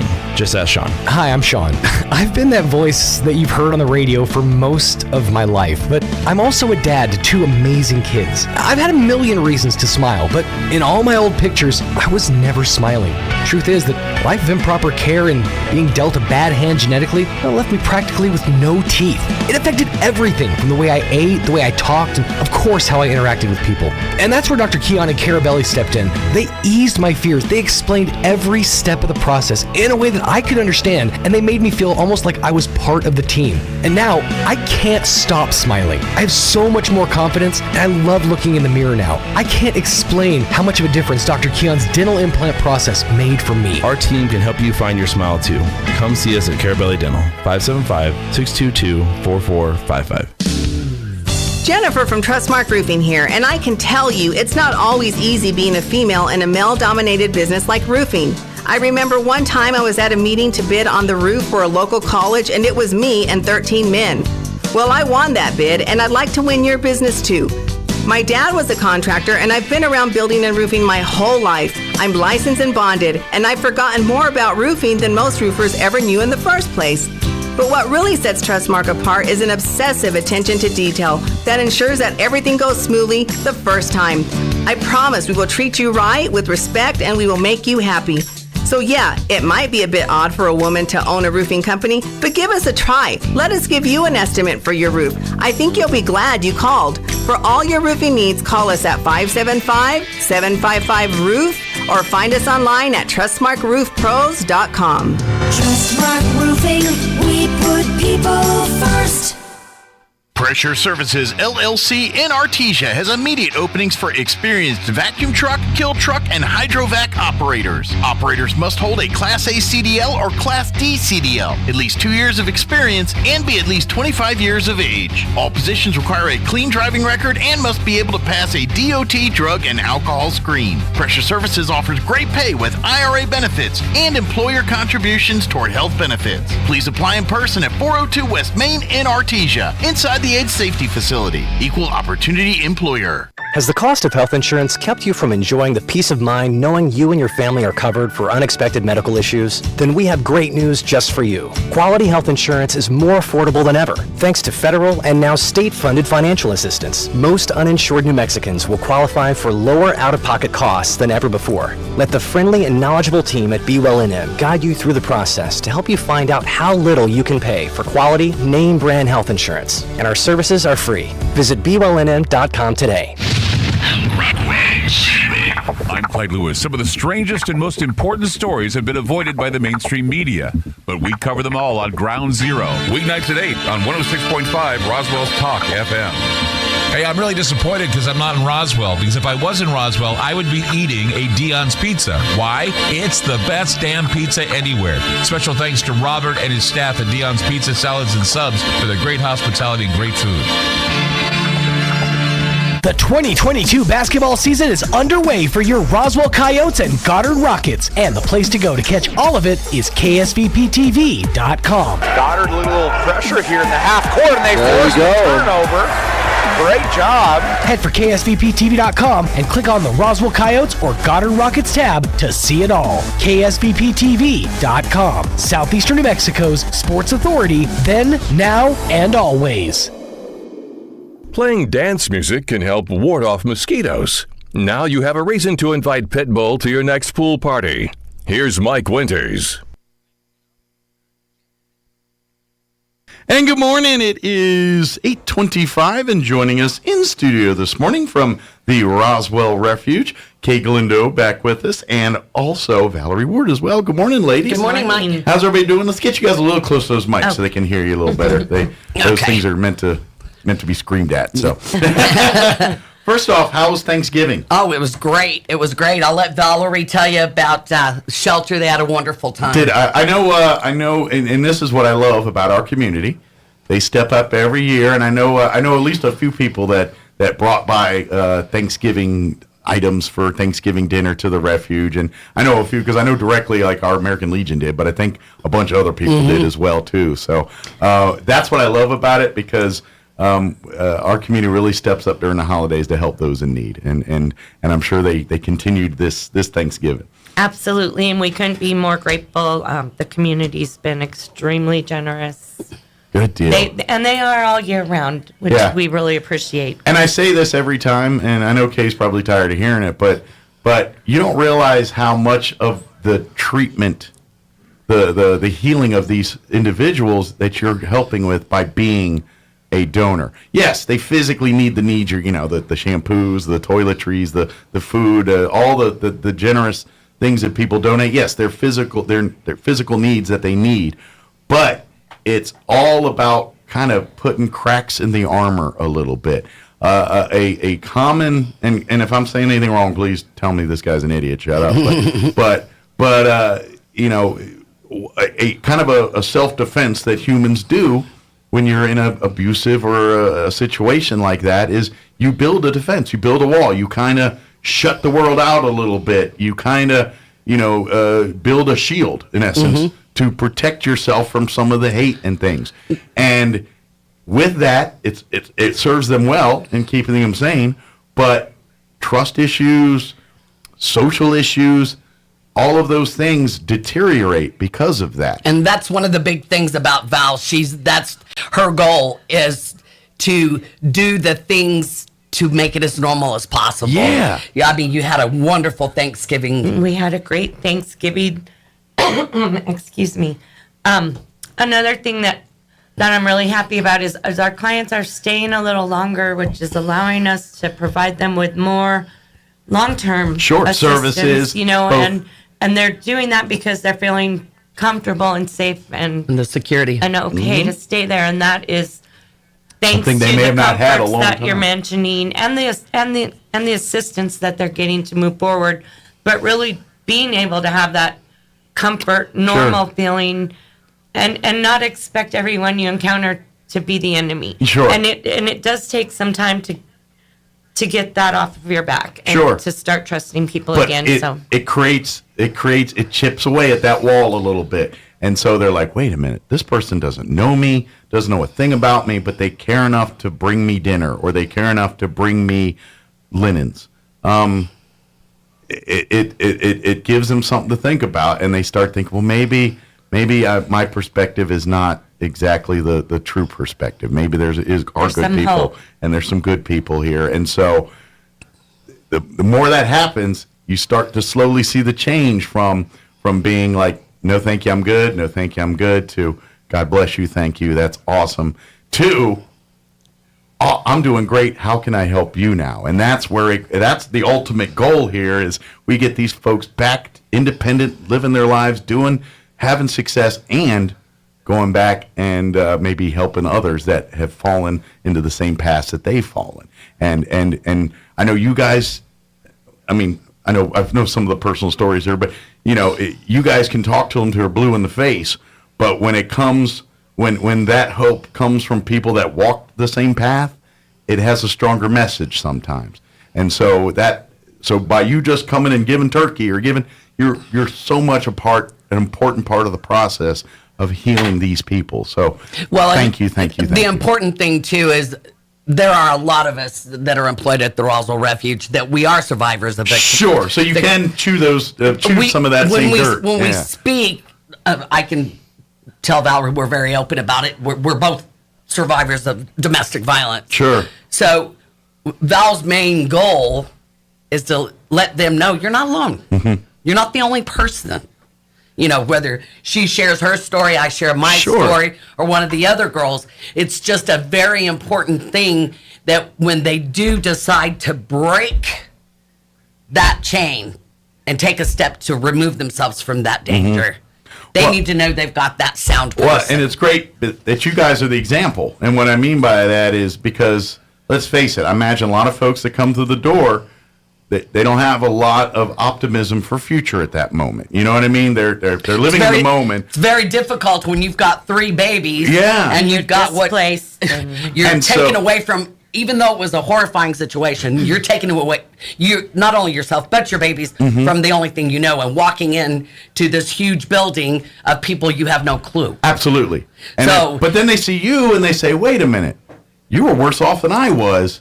And look where you're at today. And believe it or not, that does happen a lot of times. And honestly, we've had several clients over the last year, I've been there about a year now, that have said, can I work here? I want to work here. And I hope one day they do after they're healed and ready. Let's finish getting you ready, and we want you with open arms and sharing your life. Let me mention while we're on that subject, after you've been a client in the shelter, after 2 years and you've moved on and you decide that you would like to give back, that's always an opportunity. Absolutely. Even if it's nothing more than come to some meetings and sharing your story to help others hear your story, to give them hope to struggle through their own situation right now. And the more stories these folks hear, the more hope and more chance of success that gives them. And I see that often, people who have been with us for a while, they really take newcomers under their wing. They remember what it was like their first week. And, Sure. And it's really a nice thing to see And to the be support. honest, I think it's part of the healing because the people that are kind of serving as mentors, this is part of their growth and healing too. Absolutely. Because, maybe for the first time in their life, they're not the one being talked to. They're the one giving. And that's important in humanity too. You want to be needed, but you also want to be able to help. And, needing help is everything, but you also gives you a better sense when you're able to help people and give someone something that benefits them. It's empowering. It is. It's very, and it's just like Christmas. You always feel better giving a great gift than you do. Most of us do. There's a few exceptions of the rule, but it's the same. The same emotions, feelings we're talking about. Valerie's had a lot of success here recently with getting clients into housing, getting jobs, being viable. And that's probably, it's hard to say it this way, but at the end of the day, that's some of the most important part of what you guys do. Yes, the getting them in the right headspace and things are important, but if there's not concrete, they need stability afterwards. Yes. The chances of them going back into that are much higher. Yeah. Triples. So to get them a foundation, to get them a place to where you're not leading the horse to water, you're teaching them how to drink or fish or whatever you want to throw, whatever analogy you want to fish there. You're giving them the tools to succeed, not doing it for them. And that is the huge extremely difference. empowering. And that gives them the ability to choose a The person path. to be a relationship in Yeah. rather than to need Be that forced. person to survive. Take your path and go wherever you want to go with it. Well, and just to see the kids, so happy, and they're going to school, they're thriving, and once mom sees that she's getting somewhere, then she wants to do that much more to get her children in a better. And this is part of what, and this is a term you guys use all the time in domestic violence, is breaking the cycle. That's what this is all about, because we know it's all. If you were abused as a child, the odds of you abusing as an adult are much higher than someone that isn't. It's just the facts. It's just science. We act out what we learn. Exactly. So- It's if you've been taught some way, to you that's how you do it. And look at a lot of other things in life. If why are these customs and things? Because that's how they did it growing up. You don't understand it because it's kind of that same mindset in abuse. And so if you don't know how to get someone to do what you want them to do, or or interact with people other than yelling, screaming, and hitting, then that's the only tools you got in the bag when you're trying to get someone to do that you want to do. And Lauren sees it a lot on her side as well. She's our DVOT supervisor. She's the domestic violence treatment end of our organization. And she sees a lot of, my dad beat my mom up, my brother beats his wife, that it's just a pattern. It seemed like a means to an end that seemed to work. It's almost that they don't know there's any other way. Sure. That's on both sides. They don't of the understand it, spectrum. how much damage The they're doing victims there. and the abusers. Because I can't comprehend that if they understood there was a better way, that it would be happening on either end. Sure. And that's what, and so really that's what this is about, is teaching. And so when I was going back to breaking the cycle, you're talking about the kids, because let's face it, I would say not all, but a majority of some of the folks that come through, these victims of a domestic, they're bringing the kids in tow, who've been living this same nightmare that the actual abusee, they're all 3 or 2 or however many generally. The kids are abused, maybe not direct like it's the spouse would be. For a child to But watch that type of... It runs downhill. We know all too well. Yeah, so there's probably some mental health issues with all of the people involved there, the kids. And so part of this is not only getting the parent back into a good headspace, but showing these kids what you've experienced so far is not the way to do this. Let's show you what real love, what real parenting looks like. And guess what? When that kid goes to be an adult and goes to start their own family, the odds of them falling into the abusive cycles that they experienced as a child do not happen. And that's how you break the cycle. Absolutely. And that's, at the end of the day, this is how we fix domestic violence. There's And no it's other a way long, to it. slow process, unfortunately, but I believe it can be done. Absolutely. At least to a point where it is an anomaly and not a commonplace. Yes. You know what I mean? Where we see, and I mean, we all get, you know, oh my gosh, I can't believe that's heinous and all that. But I'd like to get to a point where, you know, we see that once in a lifetime as opposed to once a day or whatever it is we're seeing it now. But you know, the great part of it is that we don't get a huge amount of success stories to get to tell. Valerie's just been amazing the year that she's been there, and she's had several. We have had quite a few what I consider success stories. Awesome.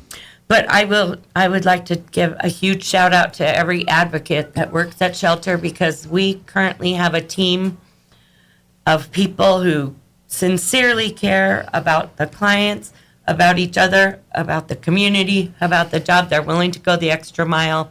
Takes a village. I certainly didn't make these changes by myself, but when you have a good, caring, thankful. professional staff, it sure makes absolutely, it a lot easier. We're very lucky to get the work have done. them, and I just want to thank them. And what your staff and you guys see every day, and we got to applaud y'all too. You have an amazing staff that does amazing things, but quite frankly, the work that you guys do, it would be very easy for y'all to slip back into depression or dealing with your own mental health problems, because if you're dealing with people that are dealing with issues all day, that can impact you guys as well. Honestly, when you mentioned the fact that the children probably need the mental health assistance as well, to be honest with you, I feel like every human being that I encounter over the age of 12 probably needs. So I hope for y'all, need so that. y'all take care of each other too, and kind of talk. Well, I'm sure you do. Absolutely. But you know, that's just as important as helping the residents of the home is making sure the staff are okay and able to handle the next crisis. You The know, community's only as healthy as its weakest member, and that includes all of us. So by and to be honest, by the public, everyone out in the public supporting, by making these donations, by dropping by and offering services or offering various things to the Roswell Refuge, that helps the staff, makes their day a little bit brighter too. Because I'm sure days that you guys get down and like, man, what kind of world we live into? And then someone comes by and makes his generous donations, like, oh, this is real. They kind of get you all back into that. It gives you a boost. All right, there's hope left. Let's keep trucking. You know, I mean, Yeah. I always stress this at any point I'm given a chance to. You know, we are a nonprofit. Mm-hmm. We hugely depend on the great people in our community. Not a thing is wasted at the refuge. Not one thing. Yeah. Not one thing. And everyone is very aware of our dollar situation, so everyone's frugal as we can be. Sometimes you just can't. So you know, the community is a great supporter of our organization. And I would imagine, you know, when we had the COVID pandemic portion, that probably put a real damper on real facilities, resources, donations, and things like that. So since we've kind of come out of this COVID world a little bit, I imagine you guys have been playing a lot of catch up.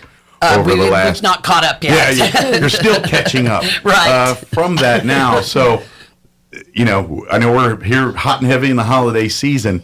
We're asking for the community's help once again. Pull through like you did this Thanksgiving to provide with this Christmas season. We got kids that are calling the shelter home. We've got adults that are calling the shelter home. And we want to do everything in our power to make this holiday season a warm, fond memory. We will make it. Yes. A good memory for them. So absolutely. But the best way is through support. So toys. This is the time of year we love toy donations for boys and girls from infant to teenager. Yes. And then of course food. Things like that. Don't wrap the gifts in case you know, so we can. We have to make sure they're age appropriate. Yeah. So but please drop off your new Absolutely. unwrapped toys. That would be a great thing to give to these kids for Christmas and things. Socks, underwear, pajamas. All that stuff is. I know. Slippers. I know you hate seeing it under your tree as a kid, but they desperately need it under their tree. We're in yes, definitely. I know as a kid you're like, oh, more underwear. Dang. They're right. Oh, cool. Yeah, I need underwear. Yeah. I always like getting new stuff like that, though. Boys are kind of like, it's like that was space for a new toy truck, not a pair of socks. Just saying. But yeah, I get it. But yes, please. And then food as well. Here's the thing, and I say this because, and I try to say this every time just to remind people that they have a full kitchen. They love to cook. So if you want to give them ingredients to make like pies, cakes, cookies, wonderful. Absolutely. They can't they can't necessarily, the staff can't go out and buy cookies and candy and stuff that are made. People can donate. Now, if you like saying, hey, you know what makes me happy? Kit Kat. Here's a giant bag of Kit Kat. When you feel down, eat a Kit Kat. Bring it. Bring those things, because they can't necessarily buy that, but we can accept it as gifts. And trust me, those little knick-knacky type stuff are those little pick-me-ups, those little just personal happy moments kind of thing. And you string enough of those together, you got a good day going on. There you go. And that's what it's about. You bet. Someone brought some flowers. It changed. I can imagine the mood of the house for several days. It's very uplifting. Just a kind word. I can see that, because even at your own home, if I bring my wife flowers, I don't get to do it very often because we have cats, and any plant that goes in the house is pretty much a goner. But once in a while, I'll sneak one in there, and for that day or two, it's nice to see those flowers. Thought, it does really kind of add to the vibe of the room a little bit. I completely understand what you're saying there. And so I wanted to get to, before we run out of time. Yeah, we get to. I tend to get on tangents. Sorry. I am having a end of the year free garage sale on Saturday at the Refuge Thrift Yes. Store, which, by the way, is another great thing to support. So when you donate items, if it doesn't help directly with the members of the home, it goes then they sell it there, and then that money's used goes to back to the programs and things every there. So by you donating and shopping, it's a win-win for the Refuge as well, Absolutely, too. but we're having, just to clear out everything so we can start fresh in March, we are going to close our store. Leslie and I battled with it, if it was lucrative to keep it open through the winter months, and we just decided it wasn't. Okay. It's a garage, of So course, we're gonna make it a seasonal thing now. We will close during the winter months. Okay. So And pick then back up in the spring, I'm taking? in mid-March. Mid-March. So Yes. yeah, right around spring, right about time Easter. Yes. When you're ready to buy all your Easter And stuff. it'll be all brand new stuff in the store, and it'll be completely revamped. Now, when do you close for the season? Our final day will be on the 10th. On the 10th of December. On the So you got a couple more days here to get it done. Let's talk about that location real quick. Yes. Make sure everyone goes to the right 1215 building. North Garden. North Garden, yes. Right across from the gas company. Yeah, that's where the offices are and everything, not where the home is. You just look for the purple door.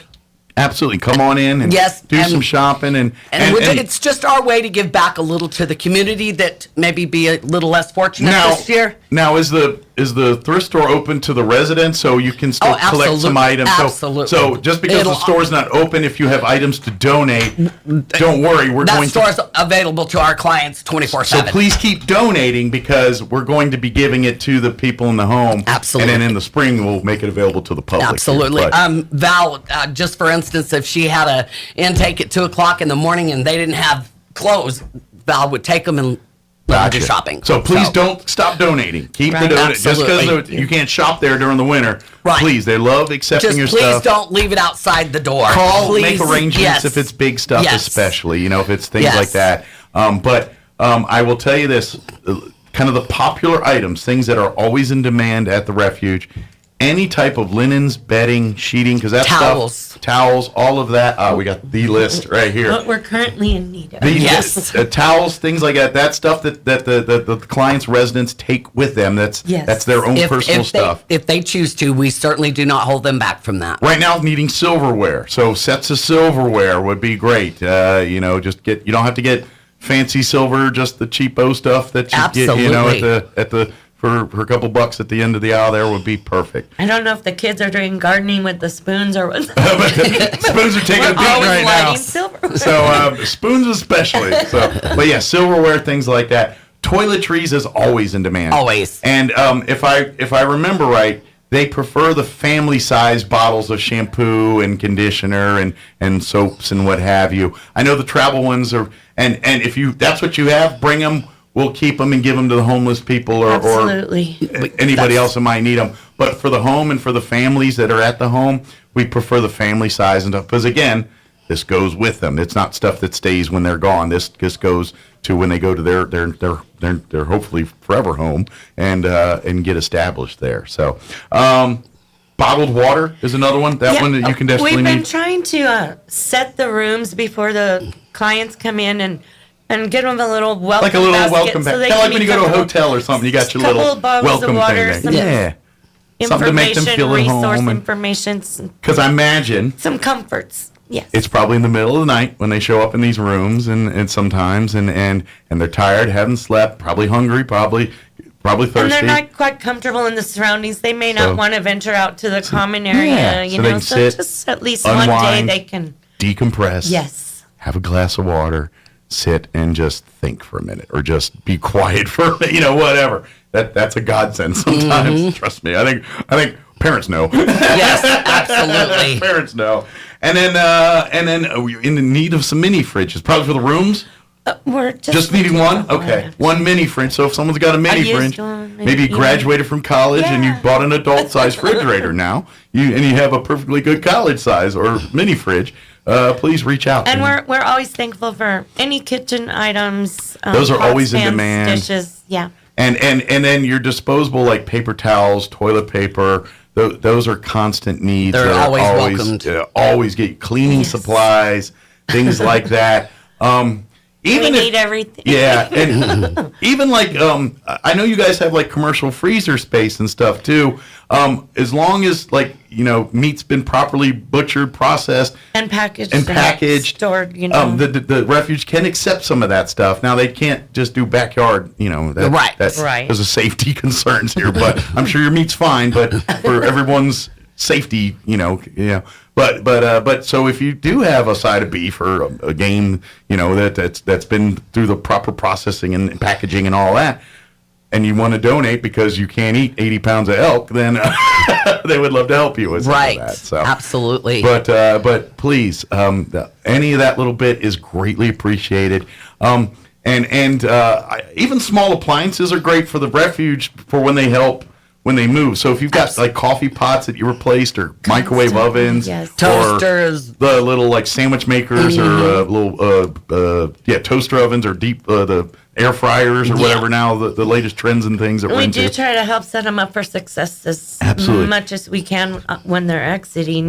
That's Except give them enough to where they can go and establish an apartment and granted they'll be on their own to get some of the decor and things, but as far as the essentials, hey, here's something to make dinner with, here's something to sleep in, here's a couch to sit on, here's a TV to stay connected or a computer to stay connected with the world here, and then they grow and thrive from there, and that's the fun. See, y'all are contributing to the fun part, the success when they finally break away from the situation and they're at a place in their life where they're feeling good again. Now we get to give them all these gifts to help them go be adults and go be productive people again. And that's the fun part. That's because I imagine every single person's like a kid in a candy store when they're going through the thrift store and like, ooh, yeah, microwave. Ooh, wait a minute, I can take this. Imagine you get a few of that. Oh, yes. They're like, are you sure? Yes. Because let's face it, you're giving them a lot and they're like, where's the string? Where's the catch? Because let's face it, they're very shocked to us. exactly. And don't get me wrong, that's not a bad mindset. No, of nothing course. comes free, and having Of it course. always be. But at the same time, because they come from a world where where they came from, it's so hard to fathom that someone says, "No, I just want to make sure you're okay. This is for you. Do what you want with it. It's yours. Live it, love it, burn it. I don't care. Whatever you do with it, it's yours to do with it as you please."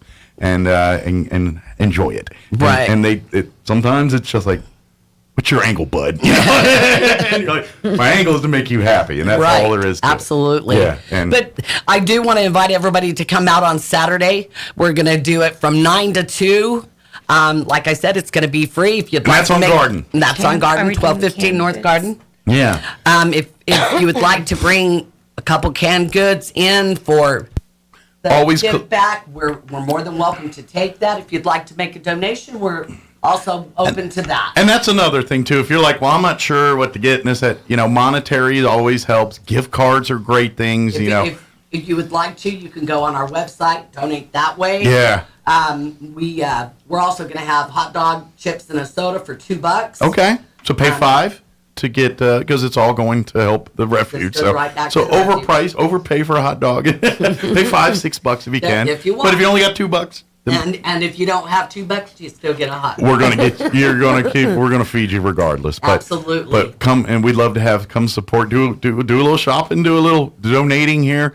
Like I said, there's non-perishable food items. If they're not being used directly at the refuge, I'm sure you give them to the Harvest Ministries or someone that could use it. We always more. Yes, so absolutely. We network with. If we've got too much of one thing, then we try to network to someone else. That's the other great part about this community is our nonprofits really do have that kind of networking where if you have clients that need help from you guys, they'll send them to you and vice versa. You're like, okay, this is not domestic violence or homeless.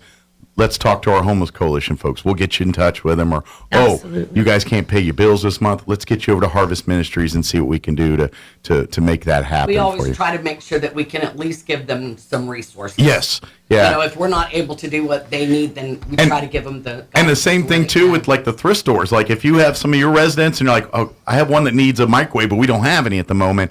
And then you'll send them over to another thrift store and they'll give you, take that microwave. And it's just how we do it here. Right. And to me, that's why we have such great success with our community. So and I think we have a list of people that Val needs to give a little thank you to. Oh, yes, we don't want to miss that. Is that okay? I'll be quick about it. Thank everybody. Take your time. And I apologize for the names specifics that I don't have and will miss, but I want to give a good shout out to the Ladies Garden Club.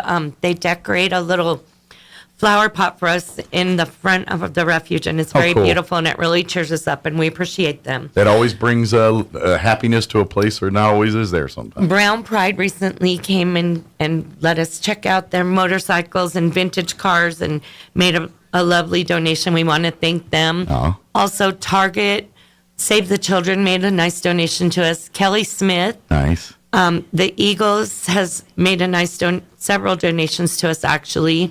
And then this is kind of an odd one, but we have a couple of facility maintenance people that have helped us out by not charging us a whole lot to doing help their work fix a few without things. cost. And yes, I just want which is a huge help I want to you to thank guys. All About Drains and Lucero Plumbing for that. That's so nice that they can donate their time is what they did, time and work. And thank you for Anytime. giving us this opportunity to make. Anytime I help, and this is the easiest job. I turn on a microphone and spew. That's what people pay me. Someone's dumb enough to pay me to do this And stuff. all the people, I do apologize, I don't have them all on the top of my head, but all of the people that have made monetary donations, we appreciate you so very much. Absolutely. Well, it gives you guys so much, and we got to go just a little time, but it gives you guys flexibility because, like, when you get money from like United Way or whatever through grants, It's specifically allocated. Yeah, it's earmarked for specific things. Where these donations, it's wherever the need is needed, we can use it. If you get a kid in that's got a size 14 shoe, it's not likely I'm going to have it in the store. Yeah. So yeah. that's just to give you a little idea of what the money does. Yeah, it goes to help those things that those.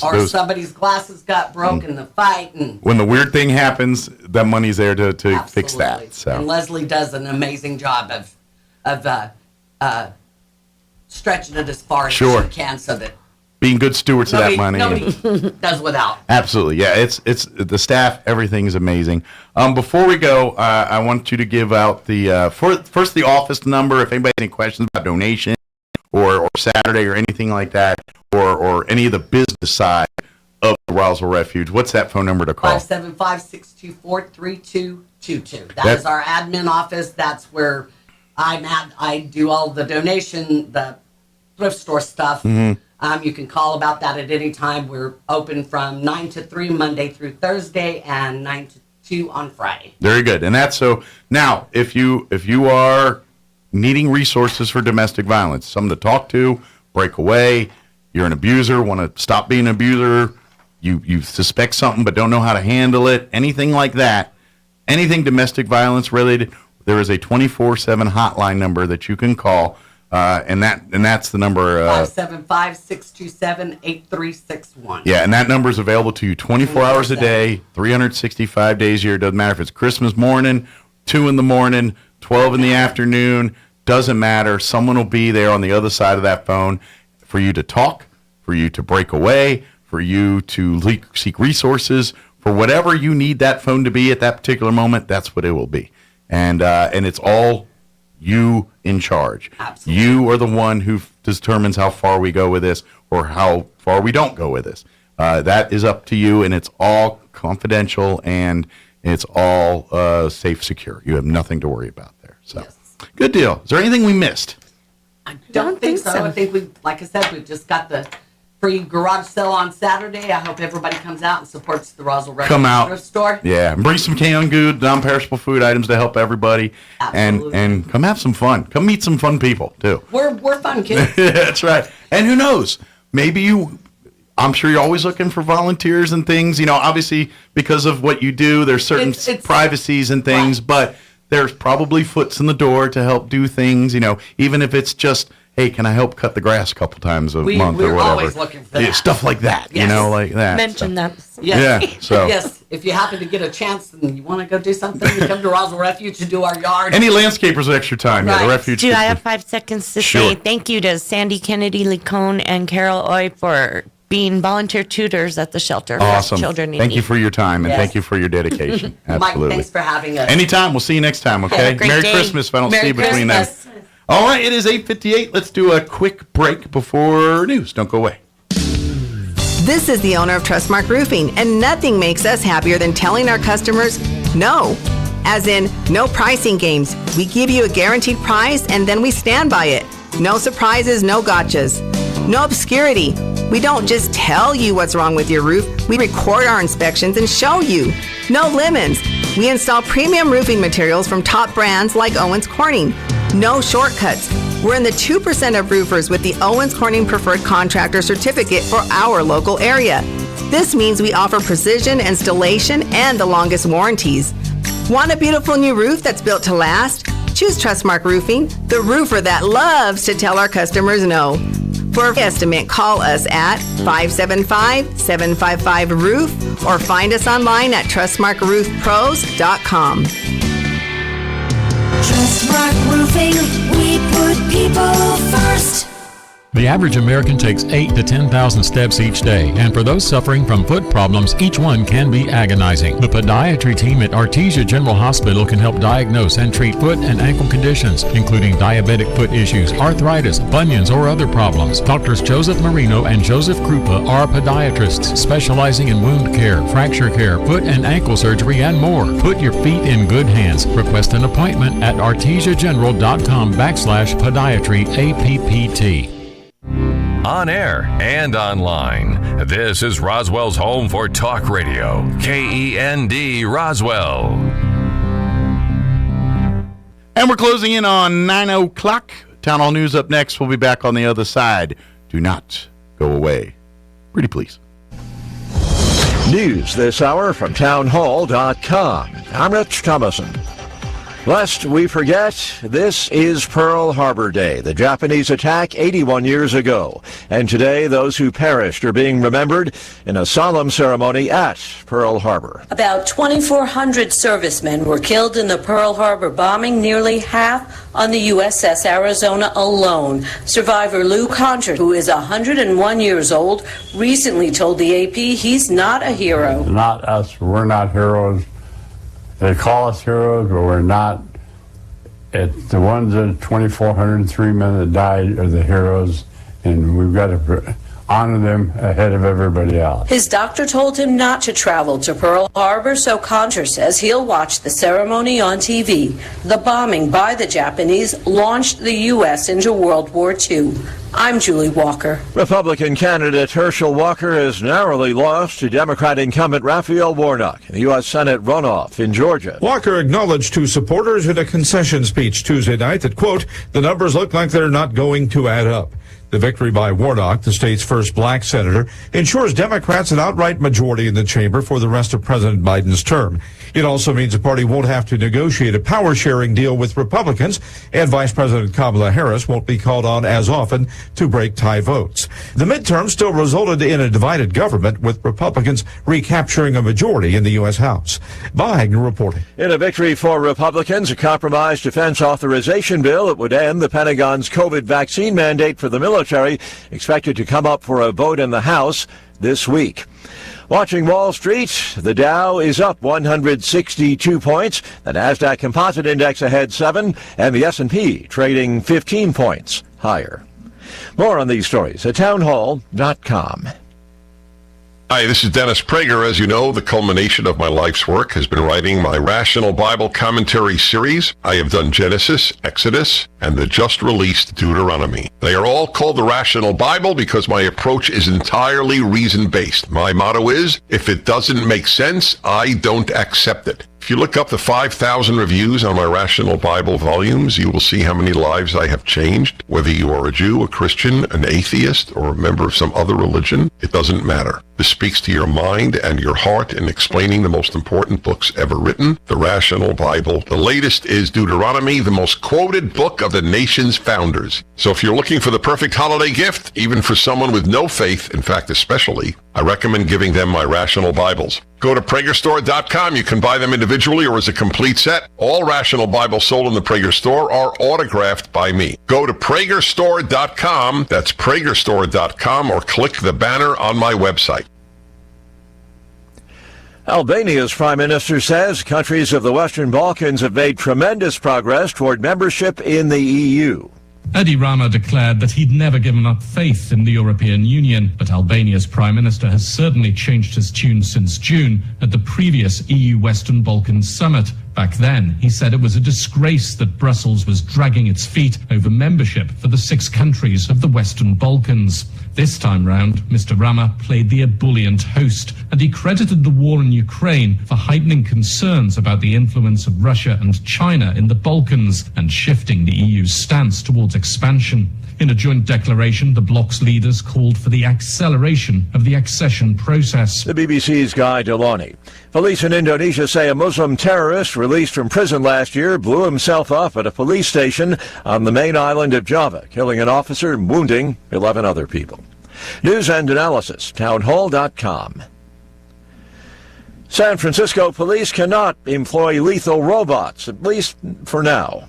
San Francisco supervisors have voted to put the brakes on a controversial policy to let police use robots for deadly force. But supervisors sent the issue back to a policy committee for further discussion. It's a reversal from last week's vote to let the police use robots for deadly force, such as by strapping explosives on them in limited cases. The vote generated some pushback from critics who said robots should not have that power. Police say they have no plans to arm the robots with guns. Instead, officials envisioned using robots to contact, incapacitate, or disorient subjects in situations where lives are at risk. I'm Lisa Dwyer. China's imports and its exports shrank last month, facing pressure from a combination of weakening global demand and stringent antivirus controls at home.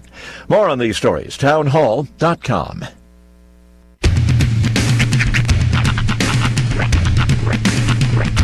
What in the wide, wide world of sports is going on here? I promise you, whatever scum did this, not one man in this force will rest for 1 minute until he's behind bars. Now let's grab a bite to eat. Yeah, come on. I feel the hot wind on my shoulder and the touch of a world that is older. I hit the switch and check the number. I leave it on and then I slumber. I hear the rhythm ringing through it. Flamenco guitar and cumbia music. I hear the talking of the DJ. The traveler said, what does he say? I'm on a Mexican radio. I'm on a Mexican radio. Broadcasting live from high atop the J.P. White Building in downtown Roswell, New Mexico. It's Mornings with Mike Winters on 106.5 Roswell's Talk FM. Is that what I sound like when I talk? Now, here's your host, Mike Winters. And good morning. It is 6 minutes after 9 o'clock.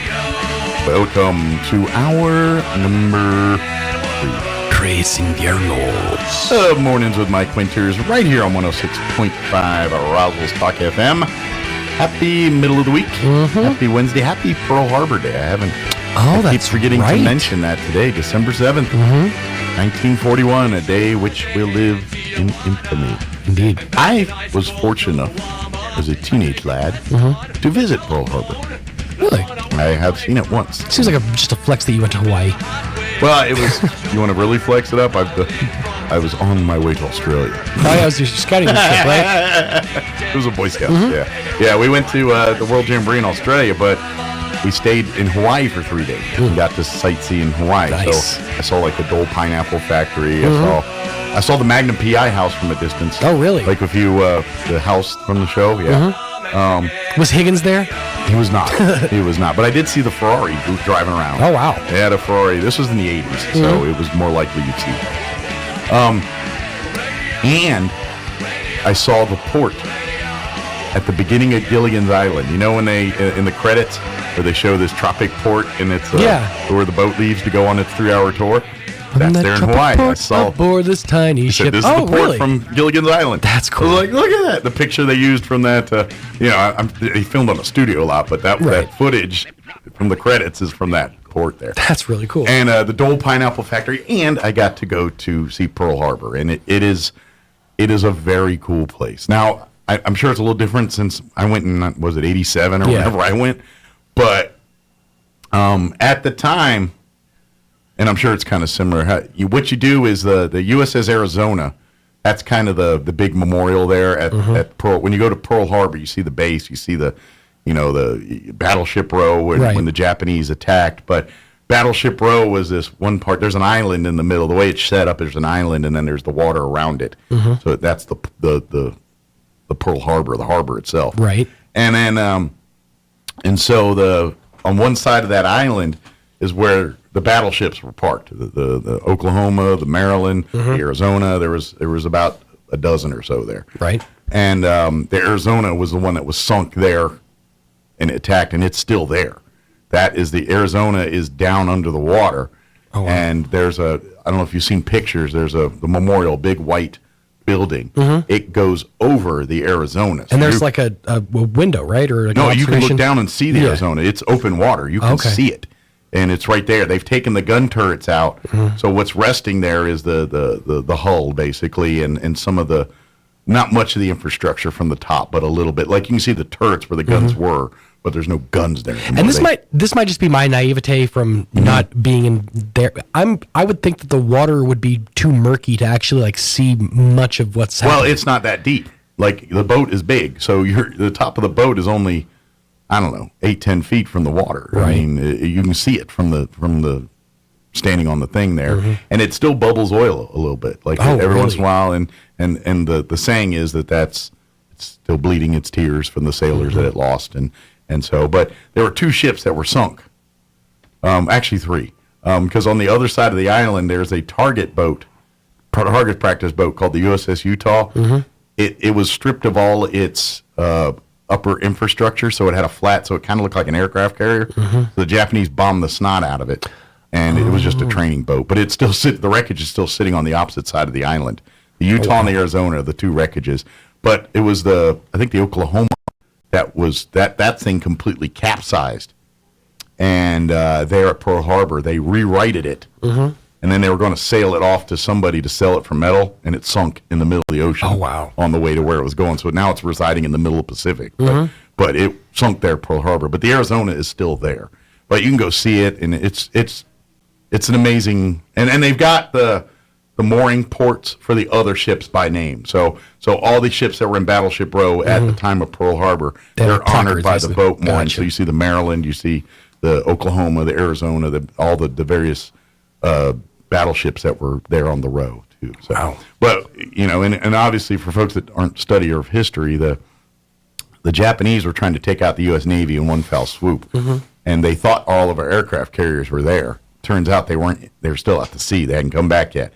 Had it not been for that little happy accident, we probably would have had our Navy ruined. Right. But because of that, we lucked out. So. But anyway. Happy Pearl Harbor Day. Indeed. So, that's fascinating, though. Yeah. I'd love to go check it out. If you get an opportunity to go, it's definitely... Pearl Harbor's one of my favorite highlights of places I visited that I really enjoyed and liked and loved the museum and the history. I'm kind of a history buff anyway, so it's my wheelhouse. I kind of was way into it. But seeing the relics and seeing, and to be honest... To be a soldier stationed or a seaman or an airman or whatever stationed in Hawaii there at Pearl Harbor or Ford Field or Hickam Air Force Base, pretty sweet gig, you know, of leading up to that moment. Right, not too shabby. Yeah. I'm stationed in Hawaii, you say. Well, and that's just it. They like the Arizona, they won some contests, so that most of the crew was sleeping in that morning, and they'd won. Isn't that the old joke? Is like you sleep so hard you could sleep through the Pearl Harbor. Yeah, I think there might be something to that, but yeah, they a lot of the crew were sleeping in that morning because they'd won some kind of I don't know, contest, something they earned sleep in, and unfortunately, that's when the Japanese attacked. Wow. And yeah, it's crazy. But anyway, can you imagine what would happen if they had one? Yeah, right. Well, just maybe the Arizona would still be. Maybe, I don't know. Maybe, who knows? There's a whole lot of what ifs. What if this happened? What if this happened? A whole lot of what ifs. But at the end of the day, Pearl Harbor, as the Japanese say, woke a sleeping giant. Indeed. The rest is history. So,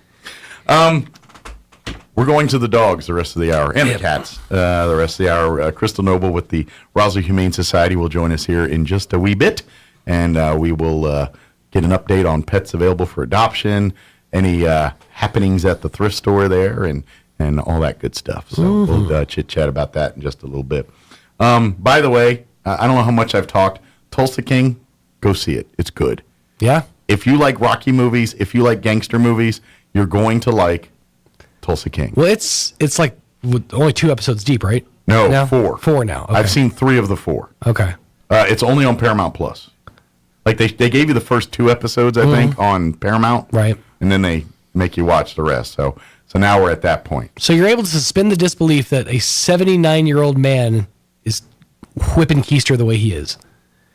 Well, he is. I mean, you say believe it. He's actually that old, and he's actually doing it. That's the part of, so I don't know what exactly is Sylvester, but he's in his 70s in real life, and he doesn't have stunt doubles. He's walking around doing his thing. And not that there's a lot of jumping and action sequences, but, he's a believable tough guy, and he's built like, pretty stout. Yeah. But I wouldn't mess with him. And I'll have to check it out before I pass judgment. And to be honest, that is also part of the story. He's a guy that spent the last 25 years in prison, basically for the mob, keeping quiet, doing his thing, and he gets out and wants to get paid. Once I've earned my place at the table, give me my place at the table. Well, he's been locked up for 25 years. People that were like snot-nosed kids are now underbosses and everything, and they ship him to Tulsa where it's wide open. And he's mad about that, and but then he goes and makes a thing of it in Tulsa, where now he's kicking up to the big guys in New York. Gotcha. And so he's going around. But part of one of a love interest that he comes across, she's probably in her 40s. And she doesn't realize he's in the 70s and finds out he's in the 70s and says, I can't date you. You're in your 70s. Yeah, and then dates her anyway. So, but that's something wrong with that. Yeah. I say suspend disbelief, but at the same time, I also have watched Mike Ehrmantraut, destroy people on Breaking Bad, and was like, well, yeah, totally makes sense.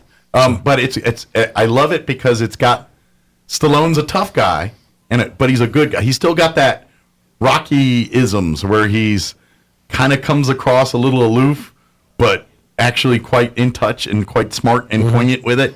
But it's that Columbo/Rocky vibe he's got going on in there, and that's what I dig. That's what I love. I love the fact that Stallone comes in there kind of a go, what you doing here, and do this, and then and then he just breaks a few faces and everyone's his buddy again. I love those movies when people do that, and this show's full of that. So I'm digging it. I know it's so I'm all in for Tulsa King. I'll check it out. I'm curious. But I like those kind of shows. You do. It's just me. All right, it is 9:15. Let's go ahead and get you up to date on the weather. It'll be raining.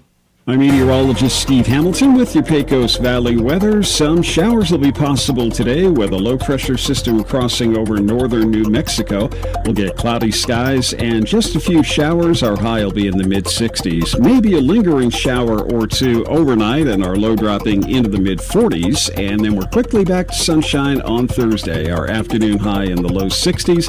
Fair weather for Friday, and we'll stay near 60. That's your latest forecast. I'm meteorologist Steve Hamilton. Thank you, Steve. Currently 50 degrees and mostly cloudy. Was it sprinkling out there when you were out there, or was it not raining? Okay, it's been spittling in there and there, and we do have a 50% chance of more rain today. But first, currently 50, humidity is at 68%, winds are out of the northeast at 3. 50% chance at some rain showers today, during the day, right now, actually. Mostly cloudy for the day with a high of 61. Winds will be out of the north 5 to 10 miles per hour. They expect less than 1/10 of an inch. So we got a good chance at more rain, just not a whole lot of the rain. Tonight, we're looking at a 30% chance of showers, mostly cloudy, overnight low of 40, southwest winds at around 5 miles per hour. Thursday, mostly sunny, 64 for a high, northwest winds 5 to 10. Friday, partly cloudy, overnight low of 63, high of 63. That'd be good. An overnight low of 63 Friday? Yeah. No, not that warm. 63 for a high on Friday, west winds 5 to 10. And then Saturday, sunny and 63. Sunny and 67 on Sunday. So a little bit of rain today, which I will never complain about because we always need it. And then seems like pretty mild temperatures for the rest of the week. All right, it is 17 minutes after 9 o'clock. Oh, that's annoying. We're going to take a quick commercial break, and then we'll have Crystal Noble join us on the other side. She's kind of trippy, the TV. It's kind of annoying. Look at that. Isn't that a freaky? We're going back to the disco day. All right. Yeah, that's freaking me out there. All right, we'll be back. Don't go away. You're listening to Mornings with Mike Winters. Time to get lit. The City of Roswell presents the Light Up the Night 5K, December 9th, beginning at 6 p.m. at the Cielo Grande Recreation Area. The course, along with the runners and walkers, will be decked out with holiday lights. Don't forget your flashlight and to wear lots of light-up gear. Everyone gets a light-up necklace and event medal, and first through third place receive awards. Stick around for the post-event hot chocolate and award ceremony. Entry fee is $29 per person. Sign up at RoswellConnect.com. The Light Up the Night 5K, December 9th, 6 p.m. at the Cielo Grande Recreation Area. If you need a Kubota that works and plays hard, stop looking. You'll find everything you need at Amigo Machinery. When it comes to tough Kubota tractors, mowers, construction equipment, and utility vehicles, all with low-rate financing, Amigo Machinery is your one-stop shop. We are passionately committed to providing our customers with the highest quality products, most innovative solutions, and services delivered with integrity and professionalism. Stop by Amigo Machinery in Roswell or see us online at amigo-machinery.com. The numbers don't lie. Crime is up in southeastern New Mexico. In 2021, Roswell had almost 40 crimes per 1,000, including larceny, assault battery, burglary, motor vehicle theft, robbery, and homicide. These days, the best defense you can get is having a locally owned company install the best security system available. That's Xena Security Services. They offer real security solutions for your home and business. When it comes to your safety, you need a locally owned, locally minded security company at your defense. Call Xena Security Services today. 575-626-3521. 575-626-3521. Hi, I'm Dr. Keon at Carabelli Dental. Same-day smiles are what we do. My passion is helping patients chew, talk, and live with confidence. That's why I'm one of the few doctors in the U.S. who can create beautiful same-day smiles with the latest digital implant technology. This procedure is life-changing. Just ask Sean. Hi, I'm Sean. I've been that voice that you've heard on the radio for most of my life, but I'm also a dad to 2 amazing kids. I've had a million reasons to smile, but in all my old pictures, I was never smiling. Truth is that life of improper care and being dealt a bad hand genetically left me practically with no teeth. It affected everything from the way I ate, the way I talked, and of course how I interacted with people. And that's where Dr. Keon and Carabelli stepped in. They eased my fears. They explained every step of the process in a way that I could understand, and they made me feel almost like I was part of the team. And now, I can't stop smiling. I have so much more confidence, and I love looking in the mirror now. I can't explain how much of a difference Dr. Keon's dental implant process made for me. Our team can help you find your smile too. Come see us at Carabelli Dental, 575-622-4455. You are 13.8% more likely to die on your birthday. Think about that the next time you want to celebrate your birthday month. Here's Mike Winters. And good morning. It is 21 minutes after 9 o'clock, and joining us in studio this morning from the Roswell Humane Society, Crystal Noble back with us. Good morning. Good morning. How are you guys doing today? Good. I like the weather outside. Kind of nice. I do. Nice. Probably okay to walk a dog this morning. You know, as long as it's not raining too hard.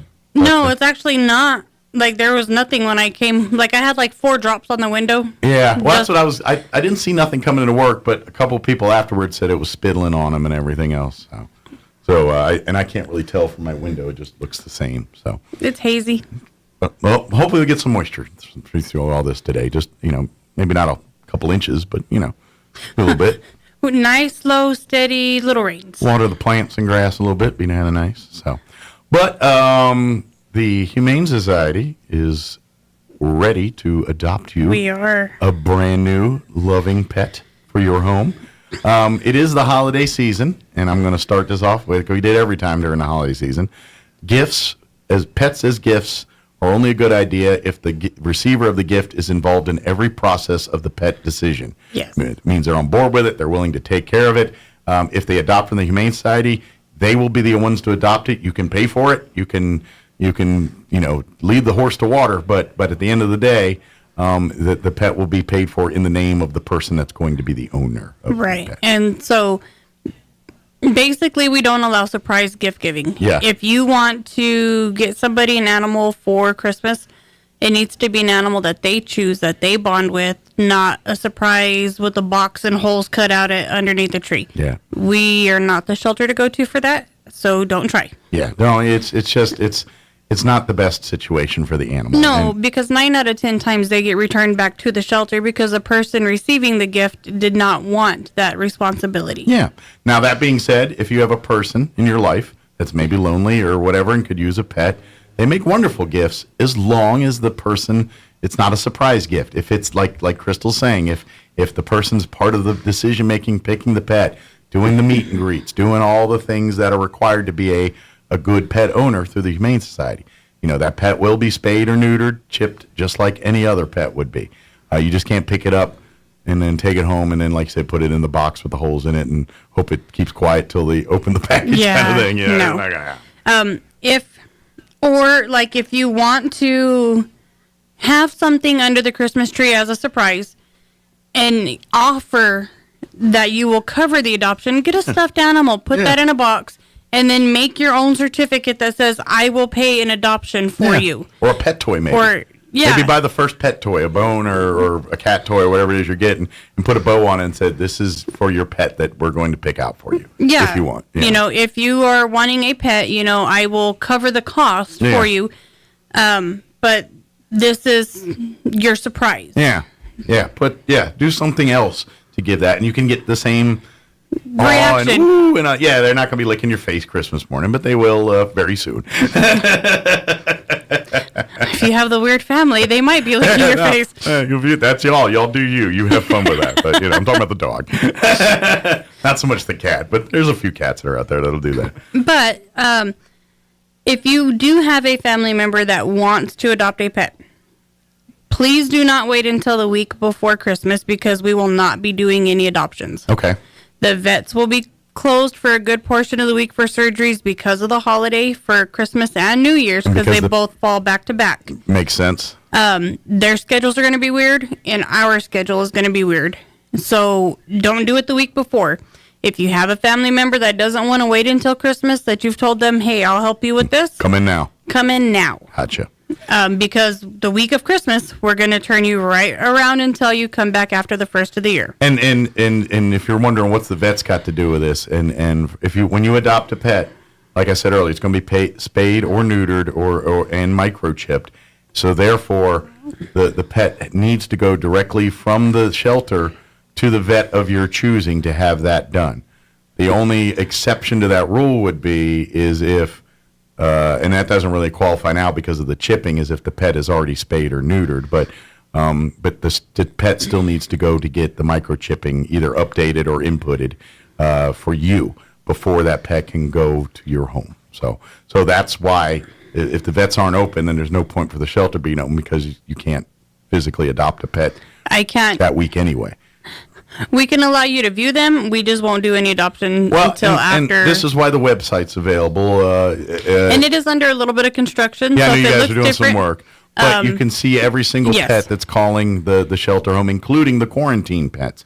So if you see that not available next to over the photo or next to it there, that just means the pet is in quarantine because it's either new to the shelter, it's a puppy or kitten and is trying to get to weight, or it's waiting its vaccinations and shots that it has to have before it can be in general population. We currently don't have any cats available at the moment. Okay. We have a little bit of respiratory going on. So they're all in quarantine right now? Every kitty's in quarantine right but now. if you want to see the ones and maybe adopt one here once they get all better. It's not bad. It's at the very beginning, so luckily we were able to catch it before it got But to... it's enough to where you need to take action, and we got to isolate and quarantine to prevent it from, and that's the biggest issue that happens at the shelters, and that's every shelter in the country. Parvo and things like that for dogs, but cats equally have these communicable diseases that seem to collect it at places like this. So they have to go above and beyond to make sure we don't get the whole population sick. So one thing that people really don't understand when it comes to having an outdoor pet, there are a few viruses that an indoor cat will never contract if it does not go outside.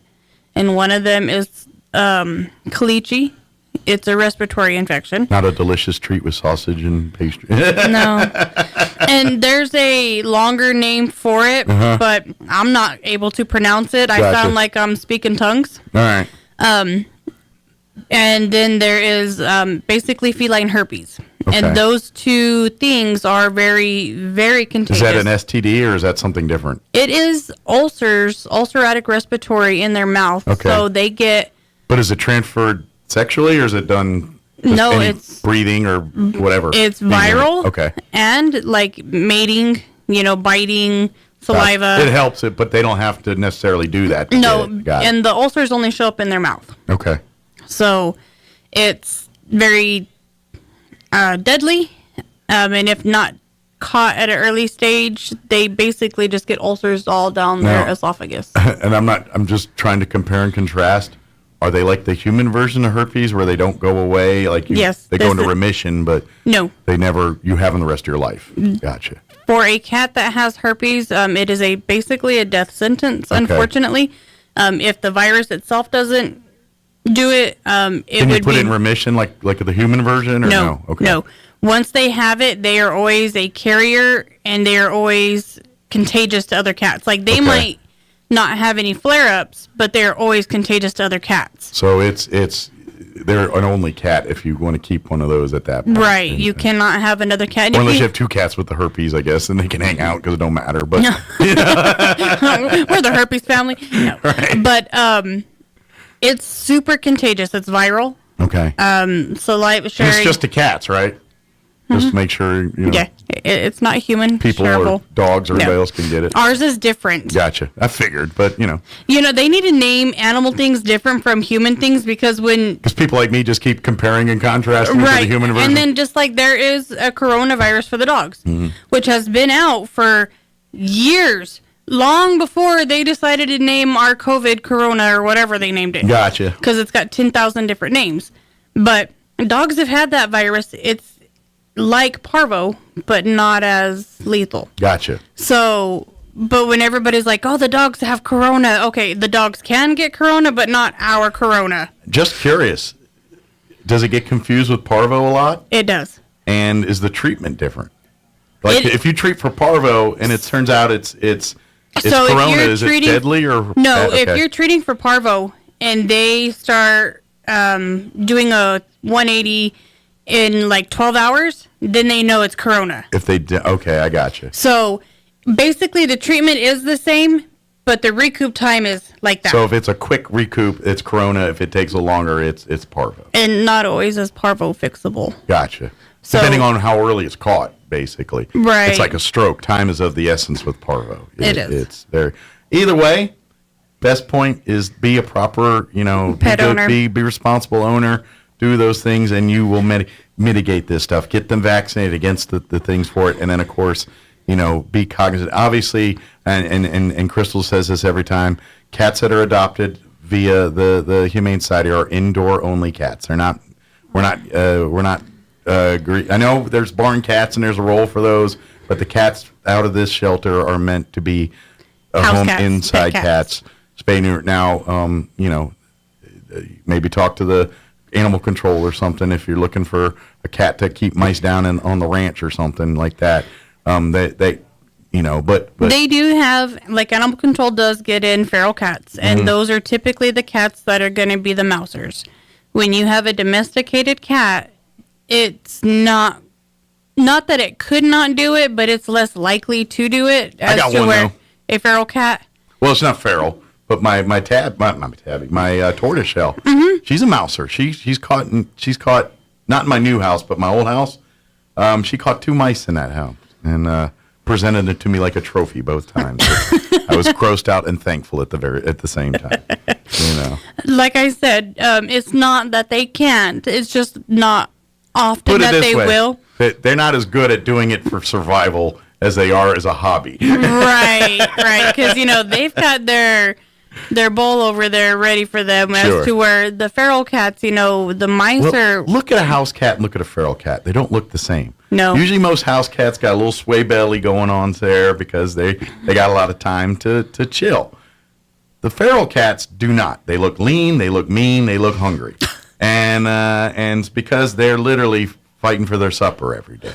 Where the house cat's fighting for your attention when it wants it. Right. The biggest worry of the day is, why is my food bowl empty? I see a hole in the center of my food bowl. Yeah. This is not acceptable. Yeah. It's 2 different worlds. It's no different than somebody that's been living the streets their whole life versus someone that's lived in a mansion. They're not going to see the world the same. Cats are the same. Nope. Nope. So think about that. But that being said, how are the dog selection right now? We have quite a bit of dogs. I will tell you, we have some good news.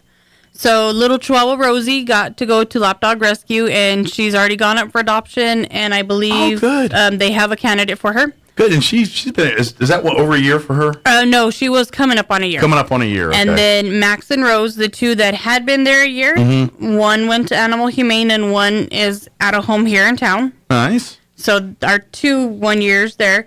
And then Cindy and Fluff, who have been there 1 year, got to be adopted together because they were litter mates. And they got to go home yesterday. They'll be spending the rest of their lives as siblings. Yes. So. Out of our long-termers, we still have Jax. Okay. We still have Sunflower, and we still have Polly. Jax is the one... Jax is the gray pit mix. Okay. Sunflower is a medium boxer pit something. I thought one of them had like a health issue, too. Like something like a leg or eye or some kind of... I thought there was one dog that you guys had for a long time. That's Leela, okay. She's got a missing eyeball. Okay, that's it. How's Leela? Leela is still there. Still need a home. Okay. Still needs a home. And those are the ones I really like finding homes for because they're the special dogs or cats. And I'm going to tell you, Leela does not act like she's missing an eyeball. She sees just fine. She walks just fine. She acts just fine. And she loves to go on walks. You put that harness on her. Okay. The rodeo to get the harness on her. Once you get the harness on her. Once the harness is on her, it's like the whoopee. She's like, well, all right, let's go. It's game She's time. gone. But she gets so excited when she sees the harness because she knows that's park time. Yeah. That is park time. And sometimes you find those dogs are the most loving, loyal dogs, but they're hard to adopt because, let's face it, people don't want a one-eyed dog. They're like, I want a dog that's got 2 eyes and doesn't make people like, ooh. Sunflower has 2 eyes, 4 legs, long tail, and is perfectly fine, and she has been there since September of 2021. Yeah. So come find homes for these pets. We don't want them institutionalized. We don't want them. And it's it's sad because, she looks at us like we are her people, and we are her people. But when she meets somebody new, we have to leave the room because she's so bonded to us. You guys are her parents. We are her people, and we have volunteers that come down and walk. One of them is the president's daughter, Camille, and she walks the dogs on Tuesdays. And then we have one of our board members, Rala, who walks them 2 days a week. He rotates with Camille, and they take Sunflower out, and she just walks like she is their pet. But anybody who puts a harness on her and walks her, she is your pet. That is her. Boop, I love you. Okay, so to meet and to get this dog in the good graces of you, take him for a walk. Take her for a walk, and she'll be happy as a clam. So. And she's wonderful. It's hard to look at her and figure out why she's not in a home because she should be in a home. Yeah. Well, come see these loving dogs. They're ready to meet you. Come this week. When's your what day are you guys closing for the holidays here for with the shelter? Not 100% sure yet. I think we have radio the week before, so I'll have a better answer then. We'll clear it up then. Okay. Yeah. I believe we're probably going to be closed half a day Friday, all day Saturday. Okay. But we'll still be there during the week of. We just won't be doing any adoptions. You can come in, you can look. Okay. We won't have any adoptions that week because of the vets. Okay. Will the thrift store be open during that time? The thrift store should be open as well, yes, and they'll be open Wednesday, Thursday, and Friday. So you need to do a little Christmas shopping, last minute stuff. Christmas Eve, I'm not 100% sure. Okay, but they'll be around for some last minute Yeah. Christmas gifts and things. And by the way, speaking of the thrift store, I have notes from Camille. All right. So it is Christmas party for work season. She still has an entire rack of ugly sweaters. So don't go get new ones. Go get your ugly sweater on for $2. You're only going to wear it once or twice. Or how many of our parties you got this year? Maybe hold it for next year. I don't know. But Christmas decor, she still has a lot of it. They're still pulling stuff out of the shed. As it sells, they're pulling stuff out. So they've got trees, they've got the stands, they've got wreaths, they've got lights.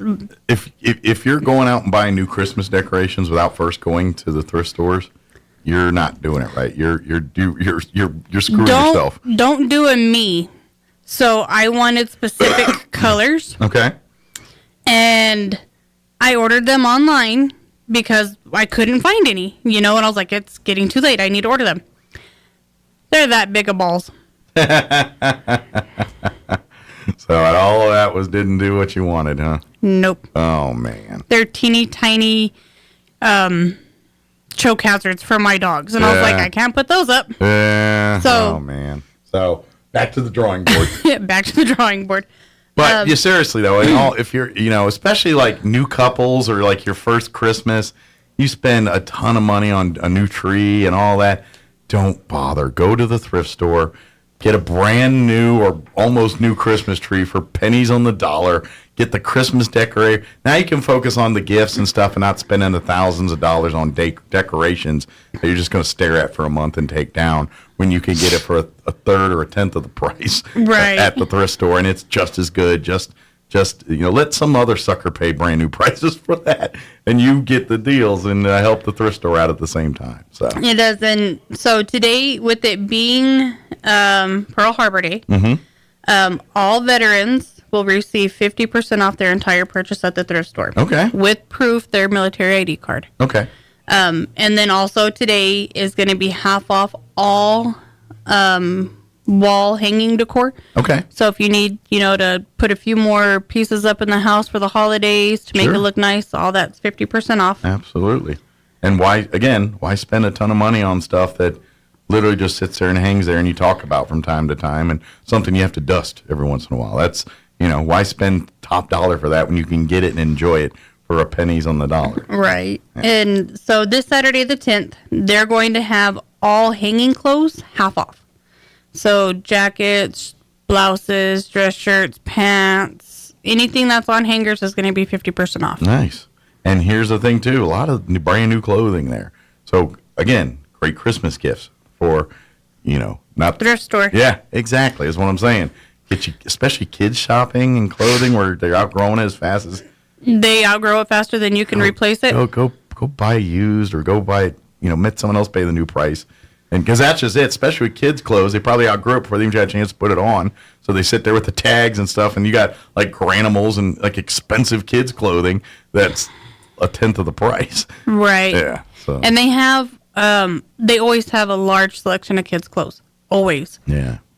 From infants on up, there's always a huge selection. Yeah. And the beauty is you're saving your family and self a ton of money, but at the same time, every penny you're spending goes back to help the shelter, whether it's to pay for vet bills or pay for cleanup supplies and dog food and cat food or to pay for light bulbs and things like that. Whatever is needed at the shelter, that money goes to help that. So every time you're buying a coffee pot or clothing or shoes or they've Christmas got a gift, nice Keurig there for, I think she has it marked $50. Oh, wow. Well, it's probably 150 new or 200 new, probably. I think this is like the $300 Keurig. Oh, the big jobber. It's a big Keurig, and it's got an espresso attachment thing that goes with it. So this is the full kit and caboodle jobber. Yeah, I was like, oh. And it's $50. Yeah. Wow, yeah. I was like, That'll be gone by the end of the day. So I was like, do I need more coffee pots? Right. I would love that, but my wife and I don't drink coffee. We have a Keurig just to make cocoa and tea and for guests when they want coffee, but yeah. Oh, yeah. I drink coffee quite regularly. I am a coffee nut. Coffee connoisseur. No. So come, please shop. Come check out the deals. Come donate as well, too. If you're, I know after Christmas, you probably get a bunch of new stuff, and you got a bunch of good serviceable stuff. That's one thing that we do is so like when somebody donates after Christmas, if it is still like brand new tags, then I'm not trying to get nobody in trouble. But if you get a gift you don't like and you want to re-gift it or donate it, those items get saved for like when we have special events to offer people brand new items. Like your books and clothing and decor, stuff like that, or pots and pans, whatever it is. So if you don't like that stuff, return it. Or if you're replacing, you got a brand new Keurig, but the old coffee pot's perfectly good. It's your old coffee pot. Bring it down and donate it. And if you have somebody who likes books and you want to get them a variety of books because you don't know exactly what type of books they read, come check out the book room. It's amazing. It's a little library, and the prices are way cheaper. We are cheaper than Goodwill and a couple of the other thrift stores out there. You could literally, adults, but kids especially, you could build a kids library for like $10. Yeah. And you could get, because all of us want to give our kids a big library of books to read when they get to that age when they want to read and start reading, and you're reading to them, and you always need to select. You're tired of reading the same book every night. Go there. You could literally you pay $5 and probably get 10, 15 books. I think the kids' books are like a quarter a piece or something, And so you could walk out there with a whole treasure trove of books, and that probably get them through till adolescence. One of my favorite kids' books was Where the Wild Things Are. Oh, yeah. I loved that classic. book. They made a movie out of that one. I hate the movie. Yeah, it's creepy. The movie's creepy. Yeah. But the book's good. Yeah. I love the book. And then, like, when I saw the movies coming out, I was like, oh, my God, I love that book as a kid. There are two books I remember the most as a kid. That one and Harold the Purple Crayon. Do you remember that one? No. My other one was The Bear. Oh, Berenstain Bears? Bernstein Bears, yeah. Or depending on, the Mandela effect, Steen, Stain, or whatever. Yeah. And then my mom was weird. My mom would read us, like, horror movie books, too. So my mom was like, Stephen King. She's like, my mom read The Shining to me as a kid. So if anybody wants to understand kids, we're going to read Dean Koontz. Yeah. So it was Dean Koontz, Stephen King. Right. I was watching horror movies at like the age of 3. Well, in all fairness, I remember as a young child watching Christine. I love Christine. Yeah. And I watched it about 3 years ago as an adult. It's the older cheesy. one or the new one? The one from the 80s, the original older one. It's cheesy, but still kind of scary. Like, it's kind of ridiculous, but I could still, like, the whole story of the people dying in the car still kind of got a creep factor to it. And I forget that the kid from Back to School and, what was it? He was in Legend of Billie Jean. He was also in Back to School with Rodney Dangerfield. Yeah. His son. He's the main dude in that. Kid. I didn't realize it. I forgot until I watched it again. I was like, wow. Oh, that's the guy from Back to School. And I didn't put two and two together back then. So I laughed because my husband and I just moved into a new house. Mm-hmm. And so the person had mirrors, like creepily mirrors. And so me, who is a horror movie buff, knows what the purpose of excessive mirrors in a house is for. And my husband's looking at me and I go, these got to come down. And he's like, they're mirrors. And I'm like, they have to come down. Yeah.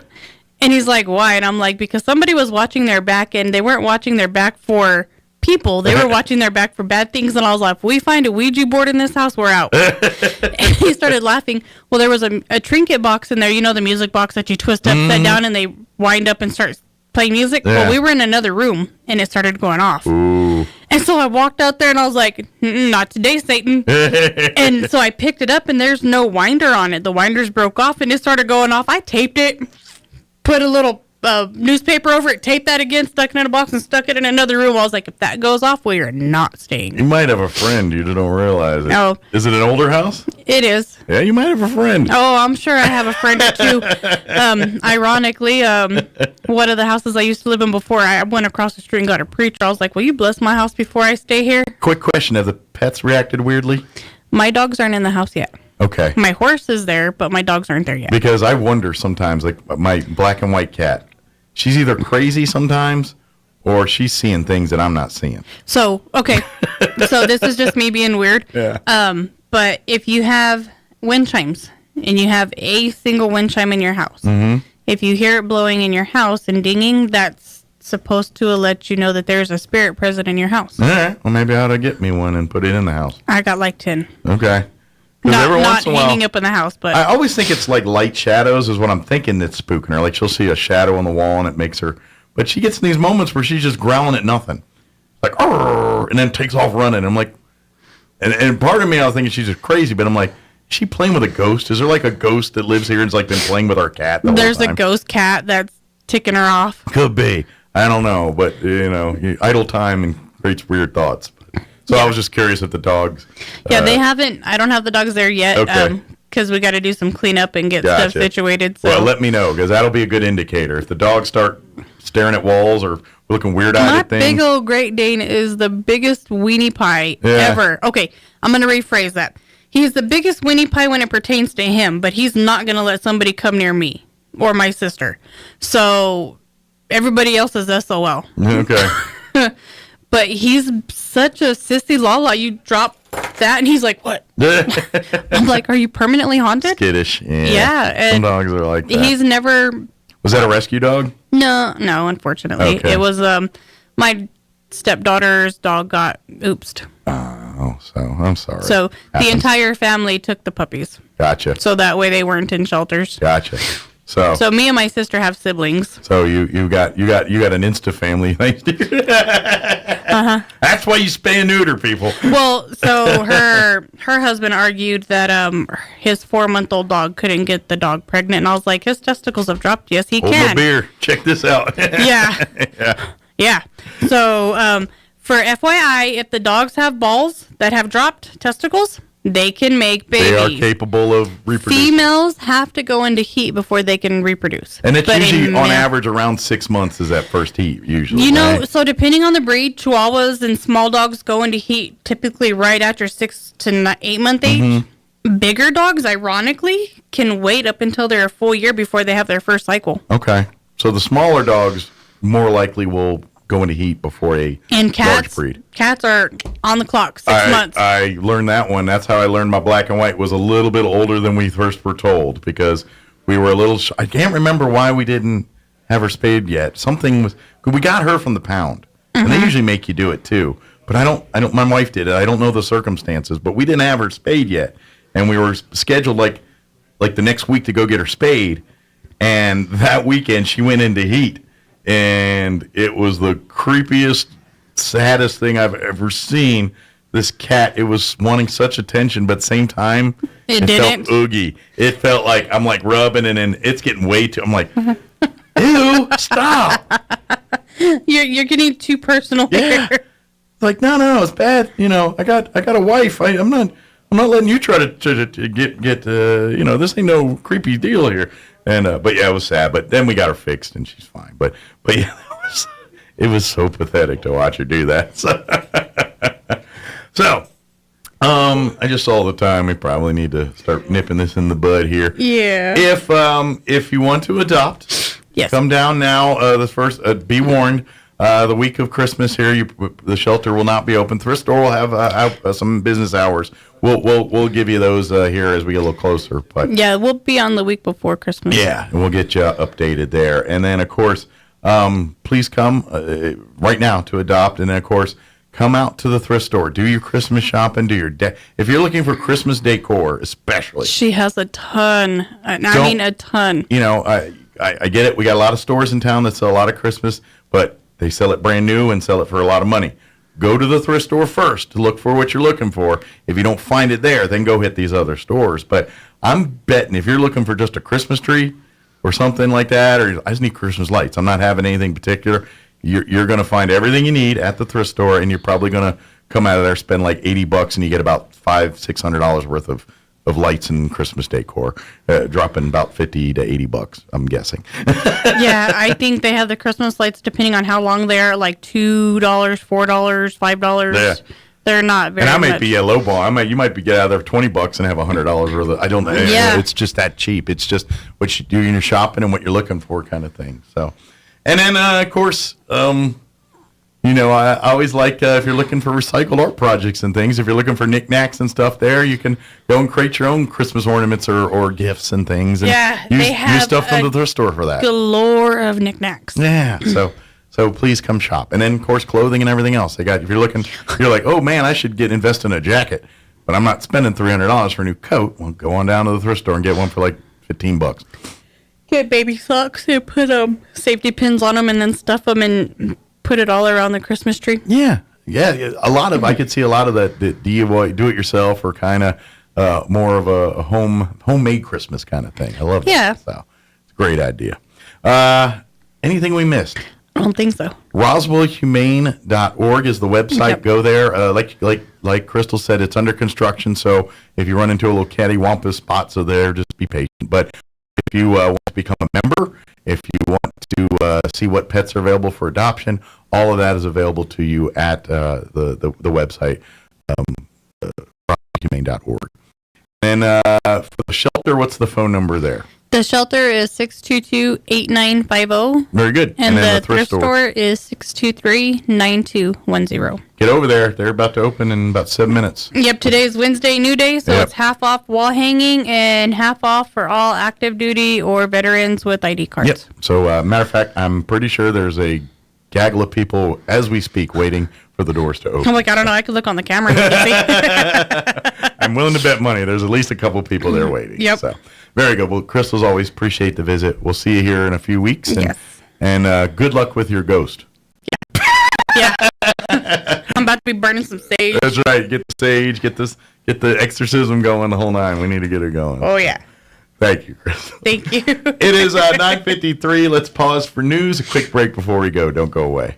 Now your Pecos Valley News Update. I'm Jared Cirillo. A Carlsbad man will go to state prison for the next 18 years for a shooting death. Anthony Olivas was arrested for the March killing of 44-year-old Pete Sarabia.